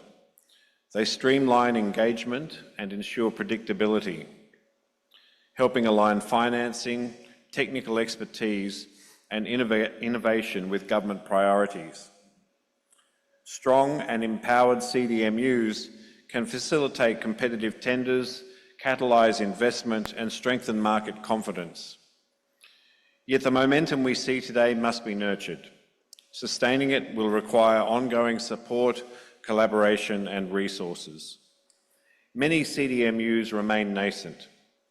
As additional countries launch energy compacts and activate their units, the need for structured support, technical assistance, and funding is critical. Our collective effort, governments, development partners, and the private sector will be essential in reinforcing these platforms, embedding them into national structures, and ensuring their efficacy in implementing national compacts and reforms. This session is an opportunity to explore what has worked so far, but more importantly, identify the challenges that remain and discuss how development partners can play a more effective role in supporting the implementation of national energy compacts and broader energy reforms, and of setting up and supporting the role of CDMUs within this. I encourage you all to bring forward your experiences, insights, and ideas. Today's discussion will hopefully guide us towards stronger coordination, actionable solutions and accelerated progress. Together, let us reaffirm our commitment to reform and delivery for the millions waiting to be connected and for a brighter, more resilient future across Africa. Thank you.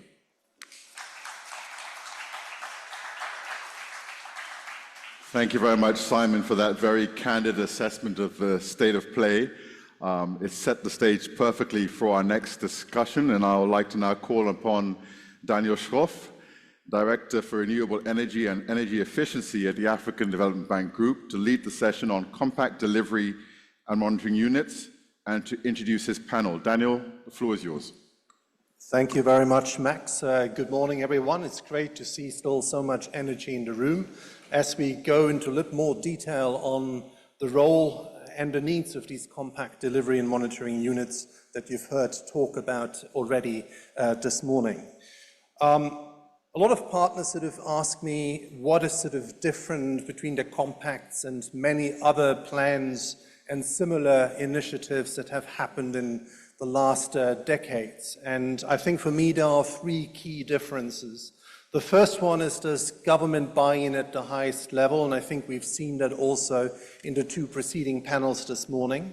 The second one is that it's not just adopting a plan, it's sort of mobilizing the required finance to implement. That means increasing commitments from the World Bank, from the African Development Bank, but also bringing all other partners into this big tent. In this context, we recently launched the Mission 300 Development Partners Coordination Group, which has more than 30 committed partners that are with us in this journey.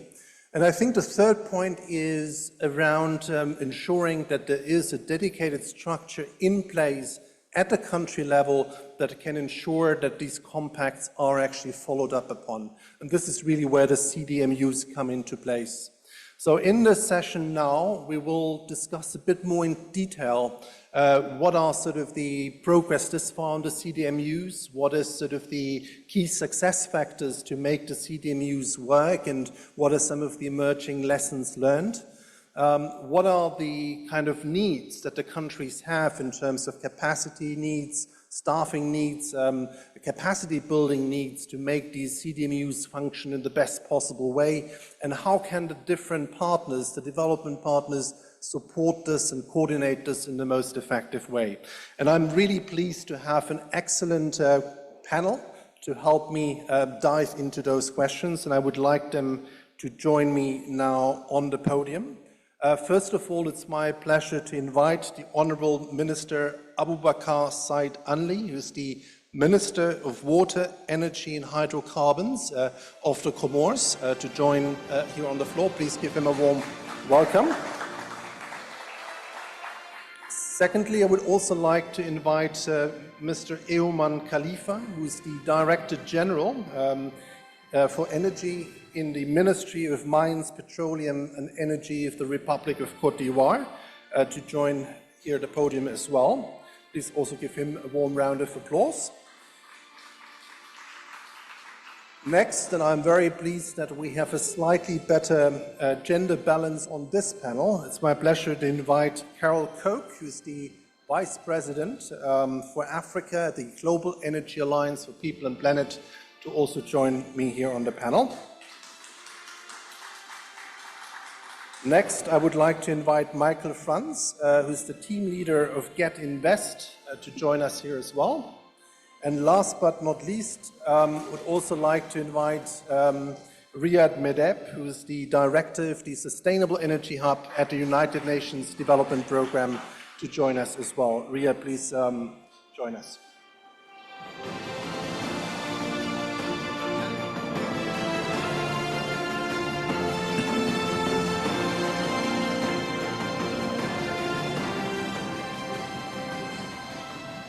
So, I think with this we can go right into the discussion. We will have, and I'm inviting all those that don't speak French to get headsets, because we have two francophone panelists on this panel.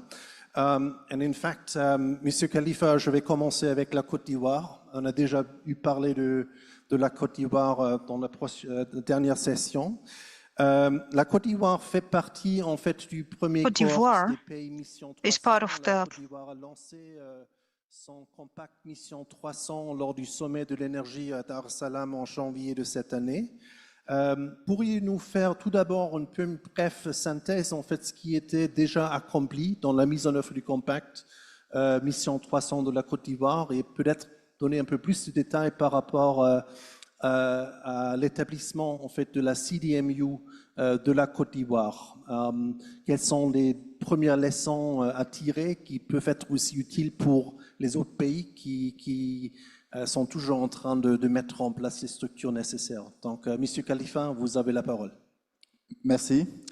Merci beaucoup. Je voudrais d'abord remercier la Banque mondiale et la Banque africaine de développement. Thank you. I'd like to thank the World Bank, the African Development Bank, and the Rockefeller Foundation for the opportunity given to us.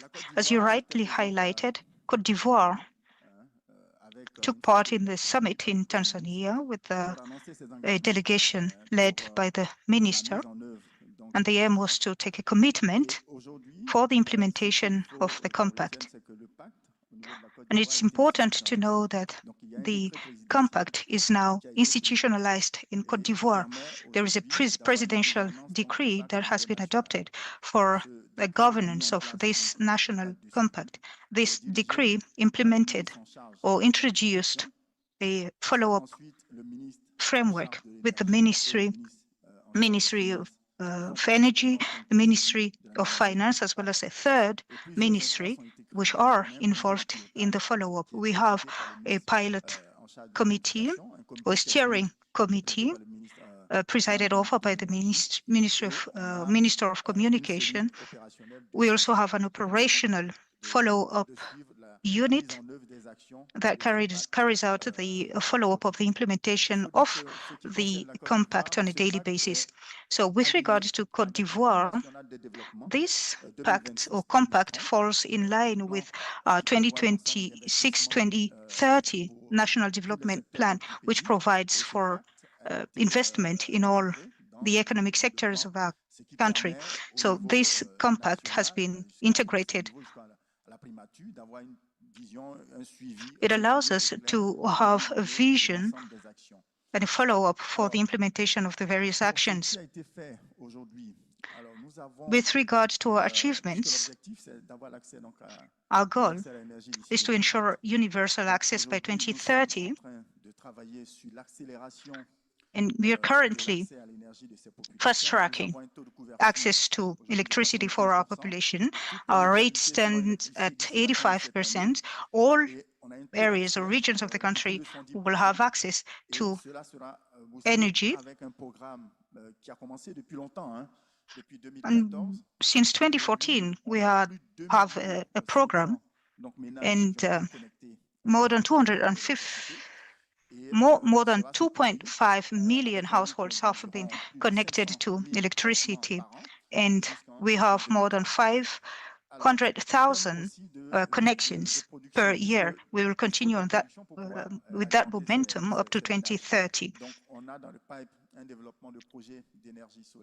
We also have in the pipeline a solar project for 500 megawatts for solar energy. We also have a project for transmission, power transmission. We are a net power exporter in the region, and we have a power transmission network which is being developed in collaboration with Ghana and other countries in the region as part of the CLSG. So we intend to be the power hub in the sub-region. One of the success factors in the implementation of our compact is the institutional framework that has been set up. Today we have all the technical ministries that take part in the follow-up of this compact. We have the Presidency of the Republic, the Prime Minister's Office, and all the technical institutions that work in the area of electricity, thus the cohesion in the follow-up of the implementation. Very clear responses, and I think it's clear that in Côte d'Ivoire you have sort of established the institutional framework to make the CDMU work. You have sort of the buy-in at the highest level. You have the involvement of all the relevant ministries, and I think it's quite telling that the steering committee is actually led by the Minister of Planning rather than the Minister of Energy, who's chairing the technical coordination group. I think that's a very powerful setup that brings in all the different partners together, and I think gives also some inspiration, I think, to other countries sort of to emulate. Obviously, the structures need to be adjusted to the particular national context. Côte d'Ivoire is different from the Comores, but there's certainly some elements that are useful for others to emulate. Donc avec ça, peut-être je vais demander le ministre en charge de Now I'm going to turn to the Minister of Energy for Comoros. Can you share with us your prospects, your ambitions when it comes to the M300 initiative? By the end of the day, we will have a presentation on the Comoros Compact. Maybe you can share with us a few elements of your compact and what are the actions you intend to implement for the regular follow-up of the implementation of the compact in the Comoros. Mr. Minister, the floor is yours. Thank you. Thank the organizers for the invitation to take part in this highly important forum. As you rightly stated, we are part of the second cohort. We are going to make a presentation on our compact later. As with other countries, the aim of the compact is to ensure that the majority of our population is connected to electricity. By 2030, we aim to reach 100%.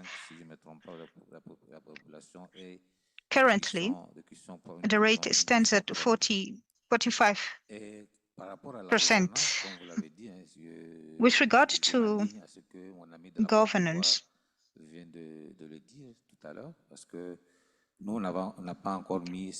as stated by my colleague from Côte d'Ivoire, it's true we don't have a structure as they have in Côte d'Ivoire, but we think that for a better implementation of this compact, we'll need highly structured organs that will be established, and we need two such structures. First, the steering committee,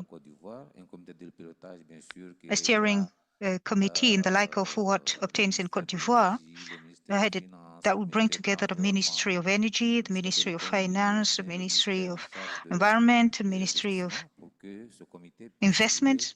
And this steering committee will be tasked with the general supervision or overview. It will also help take up administrative hurdles in case they appear. And there is a need for important human and financial resources for the implementation of this committee. Under this the steering committee will have another committee, that is the follow-up committee. The first committee, the steering committee, is in charge of global overview, and the second committee will bring together the same ministries, but will also include the civil society. And this committee will be in charge of regular monitoring, an annual report that will enable us to see how far we are going, where we are progressing. And this will help us make progress in the implementation of the compact at the national level. Thank you, Honourable Minister, for your intervention on the Comoros Compact. I have a follow-up question with regard to the unit you're trying to establish. What are your prospects when it comes to human resources? Is there any budgeting process ongoing? Would you need support from partners so that you have all the expertise required for this unit to be able to carry out the necessary follow-up? As I stated earlier, we need the essential human resources for the follow-up. We need also financial resources and logistical resources. And to kickstart this, we would like to plea with our partners so that they put at our disposal consultants that can support our country team in launching this compact. So if we have a sure financing and financial support, we'll be able to have these structures and organs operational. A good moment to bring in some of the partners, because there's a clear call from the Minister of the Comoros for kind of technical assistance support. And maybe let me turn first to you, Carol. The Global Energy Alliance for People and Planet, William already alluded to the work that GEAP is doing. You're one of the key partners that are working on supporting also the CDMUs in sort of setting up, in the setup, in providing kind of capacity that is required. Maybe you can first of all give a little bit an overview of what you're doing to date, and maybe also what are some of the lessons learned in terms of the type of support that you think is most critical in really helping the CDMUs get up and running, and also ensure that there's sort of this transfer of capacity happening to sort of the people in the ministries that sort of have to work on a daily basis on these topics. Thank you very much, Daniel. I have the privilege of being the only female in the panels this morning. So I thought that's a round of applause. I think we can do better. Maybe we can have more than 300 million if we had more women, just saying. So the Global Energy Alliance is one of the Mission 300 partners. And I must say that even before Mission 300, we have been working supporting countries in different elements, but I'll speak specifically today to the work that we are doing with the CDMU. Through funding from the Rockefeller Foundation, the Global Energy Alliance is participating in supporting governments to provide resources into some of the CDMUs. And a little bit about how the process is working. I think it would be useful, especially for countries that are just establishing, that countries are really looking at what resources do they require. And I mean resources here, I mean skill sets. So some countries might need, specialists around energy modeling. Some countries might need transaction advisors, whatever it is that the countries need and they do not have. So we expect that governments would look at what resources they have. They'd look at their available people and skill sets and only then ask for support where they lack. So the Global Energy Alliance then, together with other partners, coordinates to make sure that all those resources are made available, and the resources are funded differently by different people. But I think what we've learned so far in the conversations we've had is that this process is usually laborious because there's a lot of validation that has to happen between all the partners that are involved. Countries will define what are the terms of reference they need for the different resources, and that will be validated through a committee that explores and looks through all the technical assistance requests. And that committee then, once validated, we then have to go through a whole process also of finding out where those resources can be found and making sure that they are competitively sourced. Well, but one of the other things that we see a need for is really that CDMUs could learn from each other. And we are thinking to put together a convening of CDMUs sometimes next year to just bring them, all of them together and see whether we can create an opportunity and a platform to learn and also to share notes on what is working and also where there are opportunities for improvement. So I would just end it there and then we'll talk about the other topics later. Thank you. Well, thank you very much, Carol. Indeed, one underestimates sort of the time required really to deliver on the CDMUs in terms of the process that is required, in terms of really determining with the countries what are the most pressing needs, and then sort of to see who is sort of in the best position sort of to provide support in meeting those capacity needs. I particularly like your suggestion indeed to ensure that there is sort of a peer learning, so that indeed sort of some of the experiences from the CDMU in Côte d'Ivoire sort of can help the CDMU that is being established in the Comores, sort of that there's a regular exchange amongst peers on sort of best practices, what is working, what is not working at the same time. Let me bring in Michael into the conversation because Simon in his introductory remarks also highlighted that one sort of key role of the CDMUs is sort of to foster that dialogue with the private sector, sort of at the national level. And Get Invest, of course, has a mission sort of also to encourage more private sector investments in energy, in renewable energy, and energy access. So from that perspective, what are sort of some of the key sort of reform elements that you would sort of like to see the CDMUs really focus on? And what do you think the CDMUs can do sort of to ensure that there is sort of a regular dialogue sort of happening at the national level with the private sector on sort of implementation of the compact? Michael, over to you. Thank you. Thank you, Daniel. And hello, everyone. I'm Michael. I manage Get Invest. We do work a lot with private sector. At the moment, we support 220 projects or companies across Africa in raising capital. And I come across the question a lot. It was asked earlier, where's the money at? Yeah. I want to start with two quotes. They're not mine. I want to give credit to Jacqueline Novogratz of Acumen. She said that famously capital is not scarce at all, but it's very scared. Yeah. And somebody else, and I don't remember the name, said, it's our job here to actually make it boring, to make finance boring. Yeah, because boring means well understood, clear, low risk, or as Bachi put it earlier, that there is a very clear line of sight on the returns.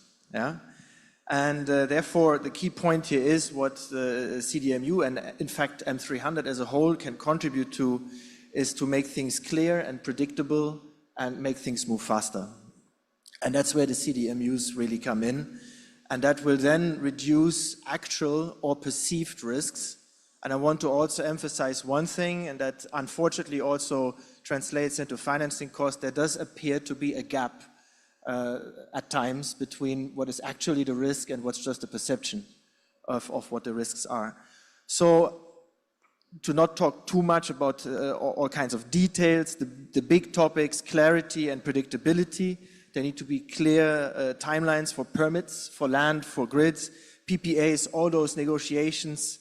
It needs to be clear. And also the planning and the project pipeline should be as clear as possible. And again, that's where M300 really can come in. And I like in particular that it's an integrated approach, that this has really taken root, that there is a space for power infrastructure, but there's also a space for that which will reach the remoter communities, the harder to reach, and also for clean cooking. And then about the fast bottleneck removal. Sometimes things really take too much time. And if that can be accelerated as far as permits, licenses, import tariffs, import procedures is concerned, that will be really instrumental. As far as dialogue is concerned, private sector would like to be part of the conversation, would like to be consulted. And that could really be done, it should be done in a structured way. And I've been in this business now for almost 20 years, so there's a few lessons indeed here. One, the conversation does need to be segmented. Yeah? You shouldn't put power sector people in the same room as the clean cooking people. This needs to be focused groups. Yeah? And so large infrastructure, distributed energy, clean cooking, of course there are some linkages, but they should be segmented. And then it should be a regular exchange, not a one-off. There could, for example, be a quarterly or biannual developer forum. In any case, it needs to be structured. And then the feedback also should be actually integrated and taken on board. And then last but not least here, a plea really to work with associations. If you as decision makers have to talk to every single company individually, it's going to ruin your day. The associations need to be strengthened. So if the CDMUs can work on these things, private sector will very much like it.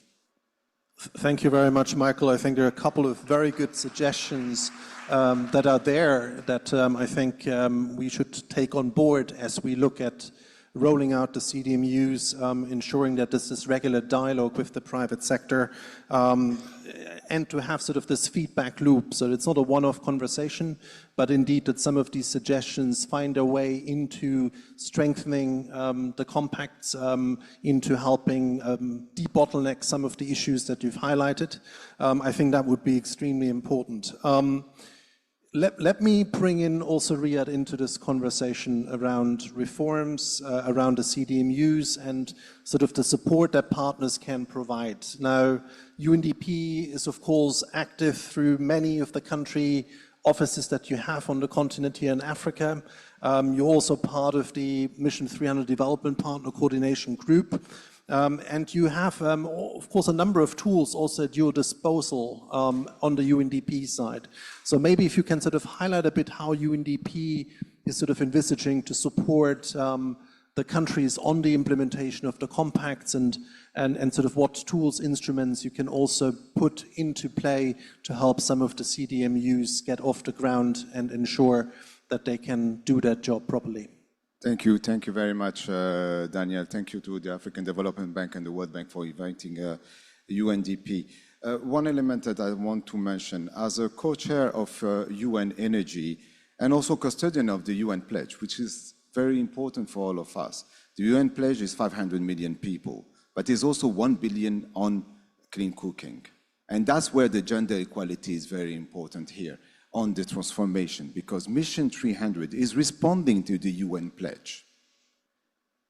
Mission 300 is going to transform the development of Africa. It is not only about access gap. It is about transformation of the development. It is about inclusion. It is about resilience. But I see how UNDP is involved. It will be at 3 levels. Number 1 is regarding the operationalization of CDMU. Number 2 is about ensuring that energy policy reform and investment contribute to the national priorities. And number 3 is about improving readiness for investment, policy de-risking and financial de-risking and development pipeline of bankable projects, as we discussed it in the previous panel. Let me start with the first one on how we can support and how we are currently supporting CDMUs. Through our program on Energy for Growth in Africa, which is a G7 initiative financed by the Italian government, we are already supporting Congo, Tanzania, and Mozambique. And we have already requests for Ethiopia, and thanks to the Minister for Côte d'Ivoire for its trust, we are now responding to the request from Côte d'Ivoire in supporting the CDMU, but also Mauritania. So UNDP remain committed in supporting CDMU. Our presence in 46 sub-Saharan African countries, and we put all our infrastructure in support at this level. The second point, which is very important, is how UNDP and Mission 300 we are leveraging each other in responding to these activities. For the last 6 months with the World Bank, we've done a mapping of all our activities in sub-Saharan Africa at the policy level on energy, at the financial level on energy, at the digital intelligence on energy. All these instruments, and we were identifying how we can respond all together to the objective of Mission 300. Because what is Mission 300 pushing us?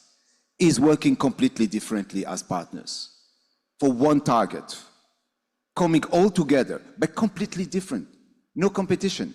We all have one objective. As I said, we are all aligned to the UN pledge, which is the largest objectives. We are supporting also to two main initiatives, and you know, Daniel, we are very present in 21 African countries in Africa Mini-Grid program, where we are developing the regulatory and institutional framework that help the countries to have decentralized renewable energy. It's also through our Sustainable Energy Investment Accelerator, where we are actually responding to the needs of Mozambique, to Côte d'Ivoire with la Direction Générale de l'Énergie at the Ministry of Energy. But we also have a very large portfolio on energy for health, very important, where we are supporting more than 1,000 health facilities. And that is how we can use all this element. But there is something quite interesting in UNDP, what we are currently doing with Senegal, with Congo, with the DRC, with Gabon, is the PUDC, which is a Programme d'Urgence de Développement Communautaire, where the government is putting its resources within UNDP for developing the infrastructures. That can be leveraged also for Mission 300. So there are many activities. And the third point that I wanted to mention is about policy de-risking, financial de-risking.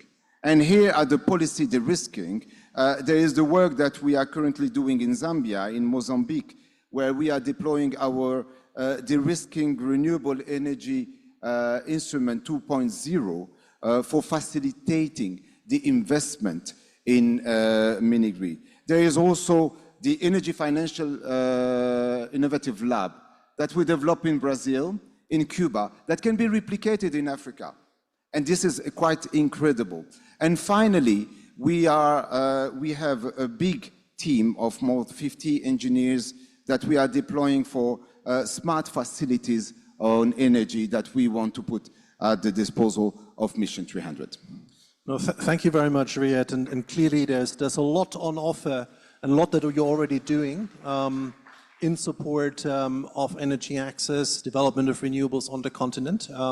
And I think the ministers and the Director General have taken good note of what is on offer. So maybe I want to turn the floor back to our government representatives.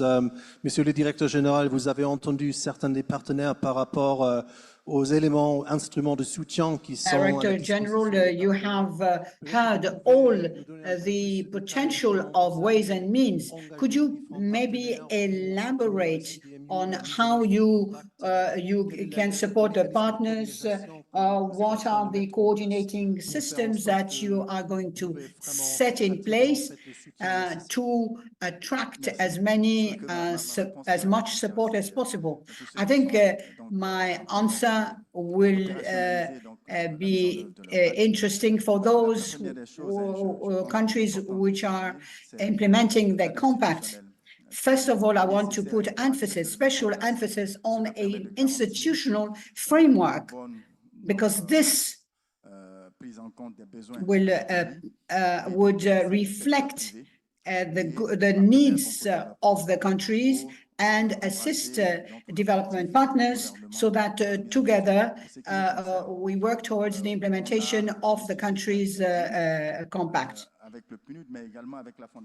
With UNDP and with the Rockefeller Foundation, we have enjoyed a support through resources to implement all those actions that we have identified. There is also capacity building and training, which are equally important in the use of those resources. And we also want to put emphasis also on expertise. And we have to put on the table bankable project. We have been talking at length about financing projects, but those projects will be funded when they would reach a certain level of maturity. So our partners are with us through benchmarking, through surveys, through expertise, which are required to implement those projects. And I wish to add, we must make sure that those projects are sustainable. We want long-term sustainable. The objective of Mission 300 is to pave the way for a change in paradigm, shift in mindset, and we have to give those guidance to local banks, the private sector, so that they invest more in the energy sector. And so there is power, yes, but also clean cooking, which is involved. So we have taken commitments with our population for environmental friendly techniques. So we want to enjoy the support of financial institutions, banks, our international partners, so that we are offered flexible funding options so that we can monitor our plans of action. Already concrete support being provided, but I also very much agree with you that the element of capacity building, really strengthening the different institutions on the ground is really critical. Monsieur le ministre, peut-être juste très brièvement, on n'a pas beaucoup de temps. Honorable Minister, we're behind time, but I would like to ask you a question on the expertise required for the implementation of the Mission 300 Energy Compact. What are your expectations? We know that you have ambition in geothermal energy, and maybe you require expertise in this field. Could you tell us about the type of expertise you are looking for CDMUs and for the Comoros? I, for one, believe that the most important resource is the human resources. So we must focus on capacity building in human resources. We must also emphasize secure funding. We obviously need the required infrastructure. Once we take off, that we give momentum to that compact. So these are the type of resources required for the implementation of CDMUs in our country. As I indicated earlier, we have not started yet. We have reviewed the models of Côte d'Ivoire, of Senegal, Chad, and we will see which is the most relevant model for our country in order to very quickly start with our compact. Thank you, Right Honorable Minister, for stressing the relevance of cooperation between countries. Michael and Riyad, sort of a 1-minute final opportunity to intervene, and maybe just to say, if we would reconvene here in a year's time at the Africa Investment Forum, sort of to take stock of what has been done, what, from your perspective, what would success look like in a year's time, sort of when we talk about compact CDMUs? So maybe, Carol, I start with you, and then Michael and Riyad. So thank you very much, Daniel. I think we are still a lot at the establishment of the CDMUs. And 1 year later, it would really look like success if we are at the operational level where CDMUs are really driving the compacts and asking for specific supports, having conversations with the private sector on specific projects that will be success. Thank you. Michael? Success would be if the CDMUs really make a tangible difference on accelerating investment. And we're happy and keen to engage and support on that. At Get Invest, our role is early stage project development support and also to work with domestic financiers. That's really critical. Data, we haven't talked about data, but the question of data platforms, we're supporting Prospect as an open source data platform that makes data available and secure also. And then my mothership organization, GIZ, of which I'm part of, is a technical assistance solution provider. We're in many of the countries. We're working very close with the governments, mostly on the enabling environment, on building investor confidence, as Kariuki put it earlier, and skills development, structured dialogue, and we're normally really on the ground. So we're very happy to leverage all of that, and we're very happy that M300 put up the partner group now, so that we have a channel for that, and that's going to be great. Thank you. Riyad. Thank you, Daniel. I see 5 points. First one, the ownership, which is the most important one. And I like the fact that my friend, the Minister of Comoros, mentioned that the CDMU has to be rooted in the architecture of aid coordination in Comoros. It's a very strong architecture, and this shows that it exists already. The number two, for me, is the skills. We want to be sure that they have the capacities, and the capacities are not only at the technical level. We can put also the system for that, as we have a digital capacity building system in several languages on energy that can be used on energy and finance, energy and gender, and all those elements and governance. The third element for me is we want to be sure, and I agree with you, is on the digital intelligence in the CDMU, making sure they're using the triptych of data, digital, AI in tracking the implementation review. The fourth point that I see is on the financing and how the CDMU were able not only to track the work, but also to identify the financial facilities. Through INFF, we were able to identify public financing on energy.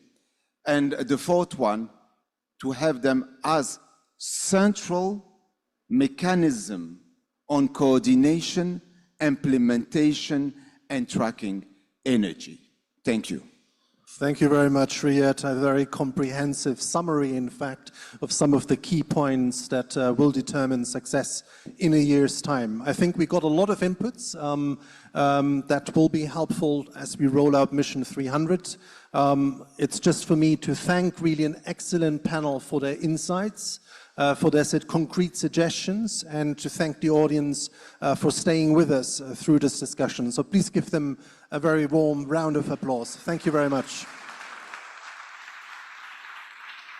And our thanks also go to you, Daniel, for moderating that excellent session. I mentioned earlier the words of Kofi Annan about 10 years ago about electricity, saying that the time for excuses, Africa, is over. It's time for action. We've heard action this morning, and I'm loving this. Thank you.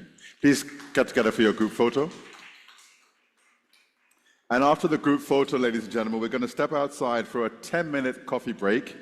10 minutes, the coffee and the snacks will be served outside. So please take your time, get your coffee, and then be back in the room in 10 minutes' time. 10 minutes coffee. Thank you.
Mesdames et messieurs, veuillez prendre place. La session va commencer dans quelques instants.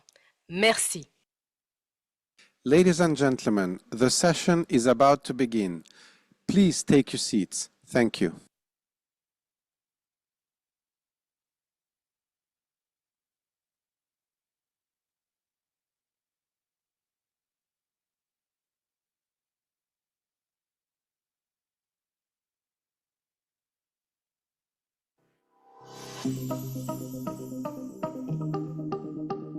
On generation, the current status, we do have a few major plants. The major one starting with the hydro being Kariba, and the Kariba should be generating something like 1,050 megawatts. But currently, because of climate change, we have had a significant droughts, reducing the water. For example, at the beginning of this year, we could only generate 250 megawatts out of the 1,000. And then we have got... Mesdames et messieurs, veuillez prendre place. La session va commencer dans quelques instants. Merci. Ladies and gentlemen, the session is about to begin. Please take your seats. Thank you. On generation, the current status, we do have a few major plants. The major one starting with the hydro being Kariba, and the Kariba should be generating something like 1,050 megawatts. But currently, because of climate change, we have had a significant droughts, reducing the water. For example, at the beginning of this year, we could only generate 250 megawatts out of the 1,000. And then we have got Wange, which is a thermal power plant. Wange have got two components. There's the old Wange, which ordinarily should generate 920 megawatts, but currently is doing around 350 megawatts. And then the new Wange is supposed to do 600 and is doing just that. So the current challenge is to address generation, received support from the African Development Bank to come with a network master plan covering 20 years. So the first thing which we did was to assess that what is the demand for Zimbabwe. Currently it's at 1,900 megawatts, but we realized that a lot of people are investing. There's a lot of private investment coming, which is going to be more than double our demand in the next 3 to 4 years by almost an additional 2,500 megawatts. So the challenge is that how do you meet that ever-growing demand? And that demand is because of productive sectors like mining and industry, but also social sectors. So to meet generation, the strategy is as follows. First of all is that we are trying to give life to the existing power station by doing what we call lifeline extension. Then we are also looking at transitioning to renewable. We are looking at large-scale hydro like Batoka, of which again we are being assisted by the African Development. Mesdames et messieurs, veuillez prendre place. La session va commencer dans quelques instants. Merci. Ladies and gentlemen, the session is about to begin. Please take your seats. Thank you. That all the contracts are in place, and the wind turbines out of 8, for I understand they are manufacturing, we need to develop transmission lines. And again, the African Development Bank have assisted us in the master plan on what type of lines, at what cost, where, and when are we supposed to construct to ensure that we meet the total demand for Zimbabwe. That means power transfer from power plants to the end user.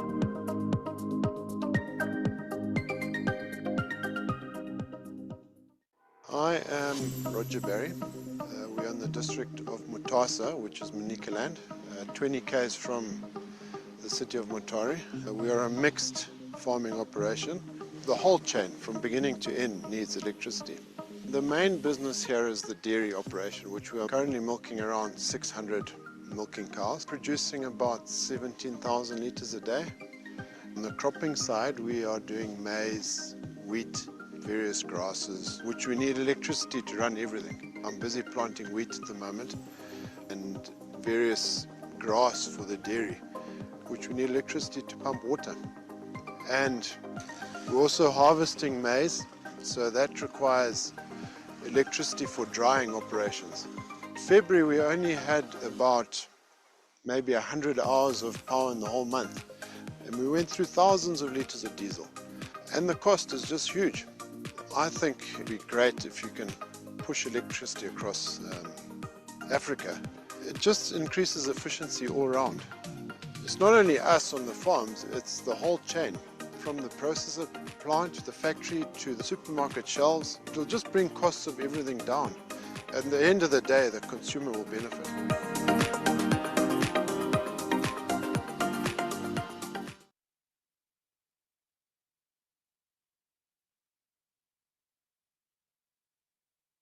Before the Alaska. Mesdames et messieurs, veuillez prendre place. La session va commencer dans quelques instants. Merci. Ladies and gentlemen, the session is about to begin. Please take your seats. Thank you. Time, they came and installed electricity for me. Electricity to light our house, to cook, a lot of activities. I also have a bowl at my place. It is powered by electricity. So electricity 100%. The family is so happy. We are all excited. I want to acknowledge and thank the African Development Bank for this project because we have a new suburb which is called Kubatana. Some know it as K14, where they had no electricity before. And now ZEDTC has started the project, and a number of households in Kubatana have started to access electricity at the moment. The African Development Bank, Mission 300, powering Africa.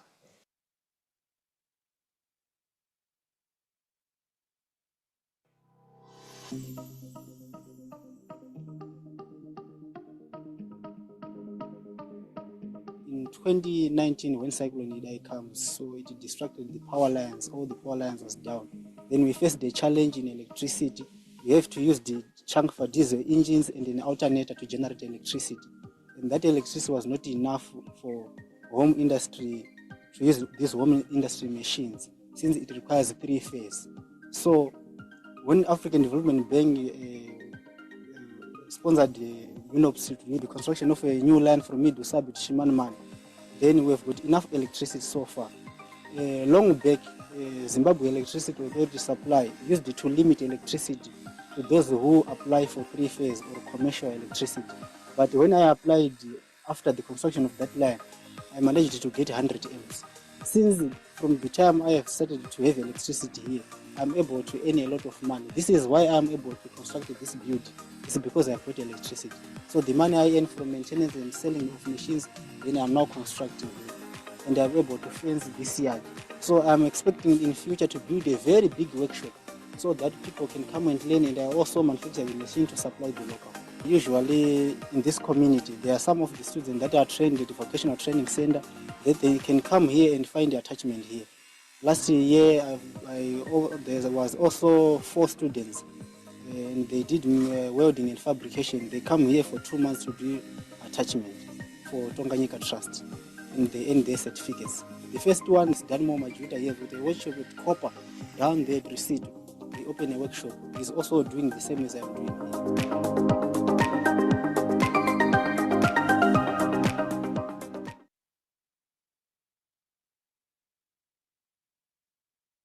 We are here at Kariba Dam Rehabilitation Project at the border between Zambia and Zimbabwe. The status quo before the project started was that the old concrete and steel constituting the spillway, it was aging. Concrete continuously expands and contracts. So when they do that, they deform the spillway lining. So that each time we want to close and open gates, it can be made impossible. So if water spills above the dam...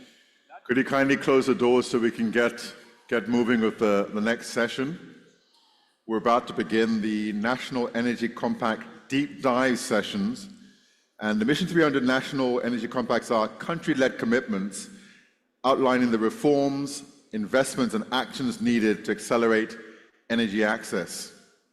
Now, to give us a clearer picture of how these compacts work in practice, let's just take a quick look at a short video that's been put together that explains their vision and their purpose. So, colleagues, please play the video. 600 million Africans lack access to electricity. Reliable electricity is essential to power schools, hospitals, homes, and industries that create growth and jobs. That's why electricity is a human right in the 21st century. And that's why Mission 300 was launched, to transform Africa and connect 300 million people to affordable, reliable electricity. In national energy compacts, African governments are committing to bold reforms that will unlock the billions in capital and the broad partnerships required for energy access. In the first of 5 categories, these commitments will help African countries expand generation and transmission by planning for low-cost energy generation options using national and regional energy resources, and competitive, transparent tendering to reduce costs. Second, trading power between countries can make affordable, reliable energy available across borders. This requires promoting regional interconnections and harmonized power pricing. Third, we must electrify communities not connected to central grids, with mini grids powered by solar panels and other standalone installations. Fourth, we need regulatory frameworks that provide clarity, stability, and business opportunity to attract private sector investments in technology, transmission, distribution, and power systems. Fifth, we must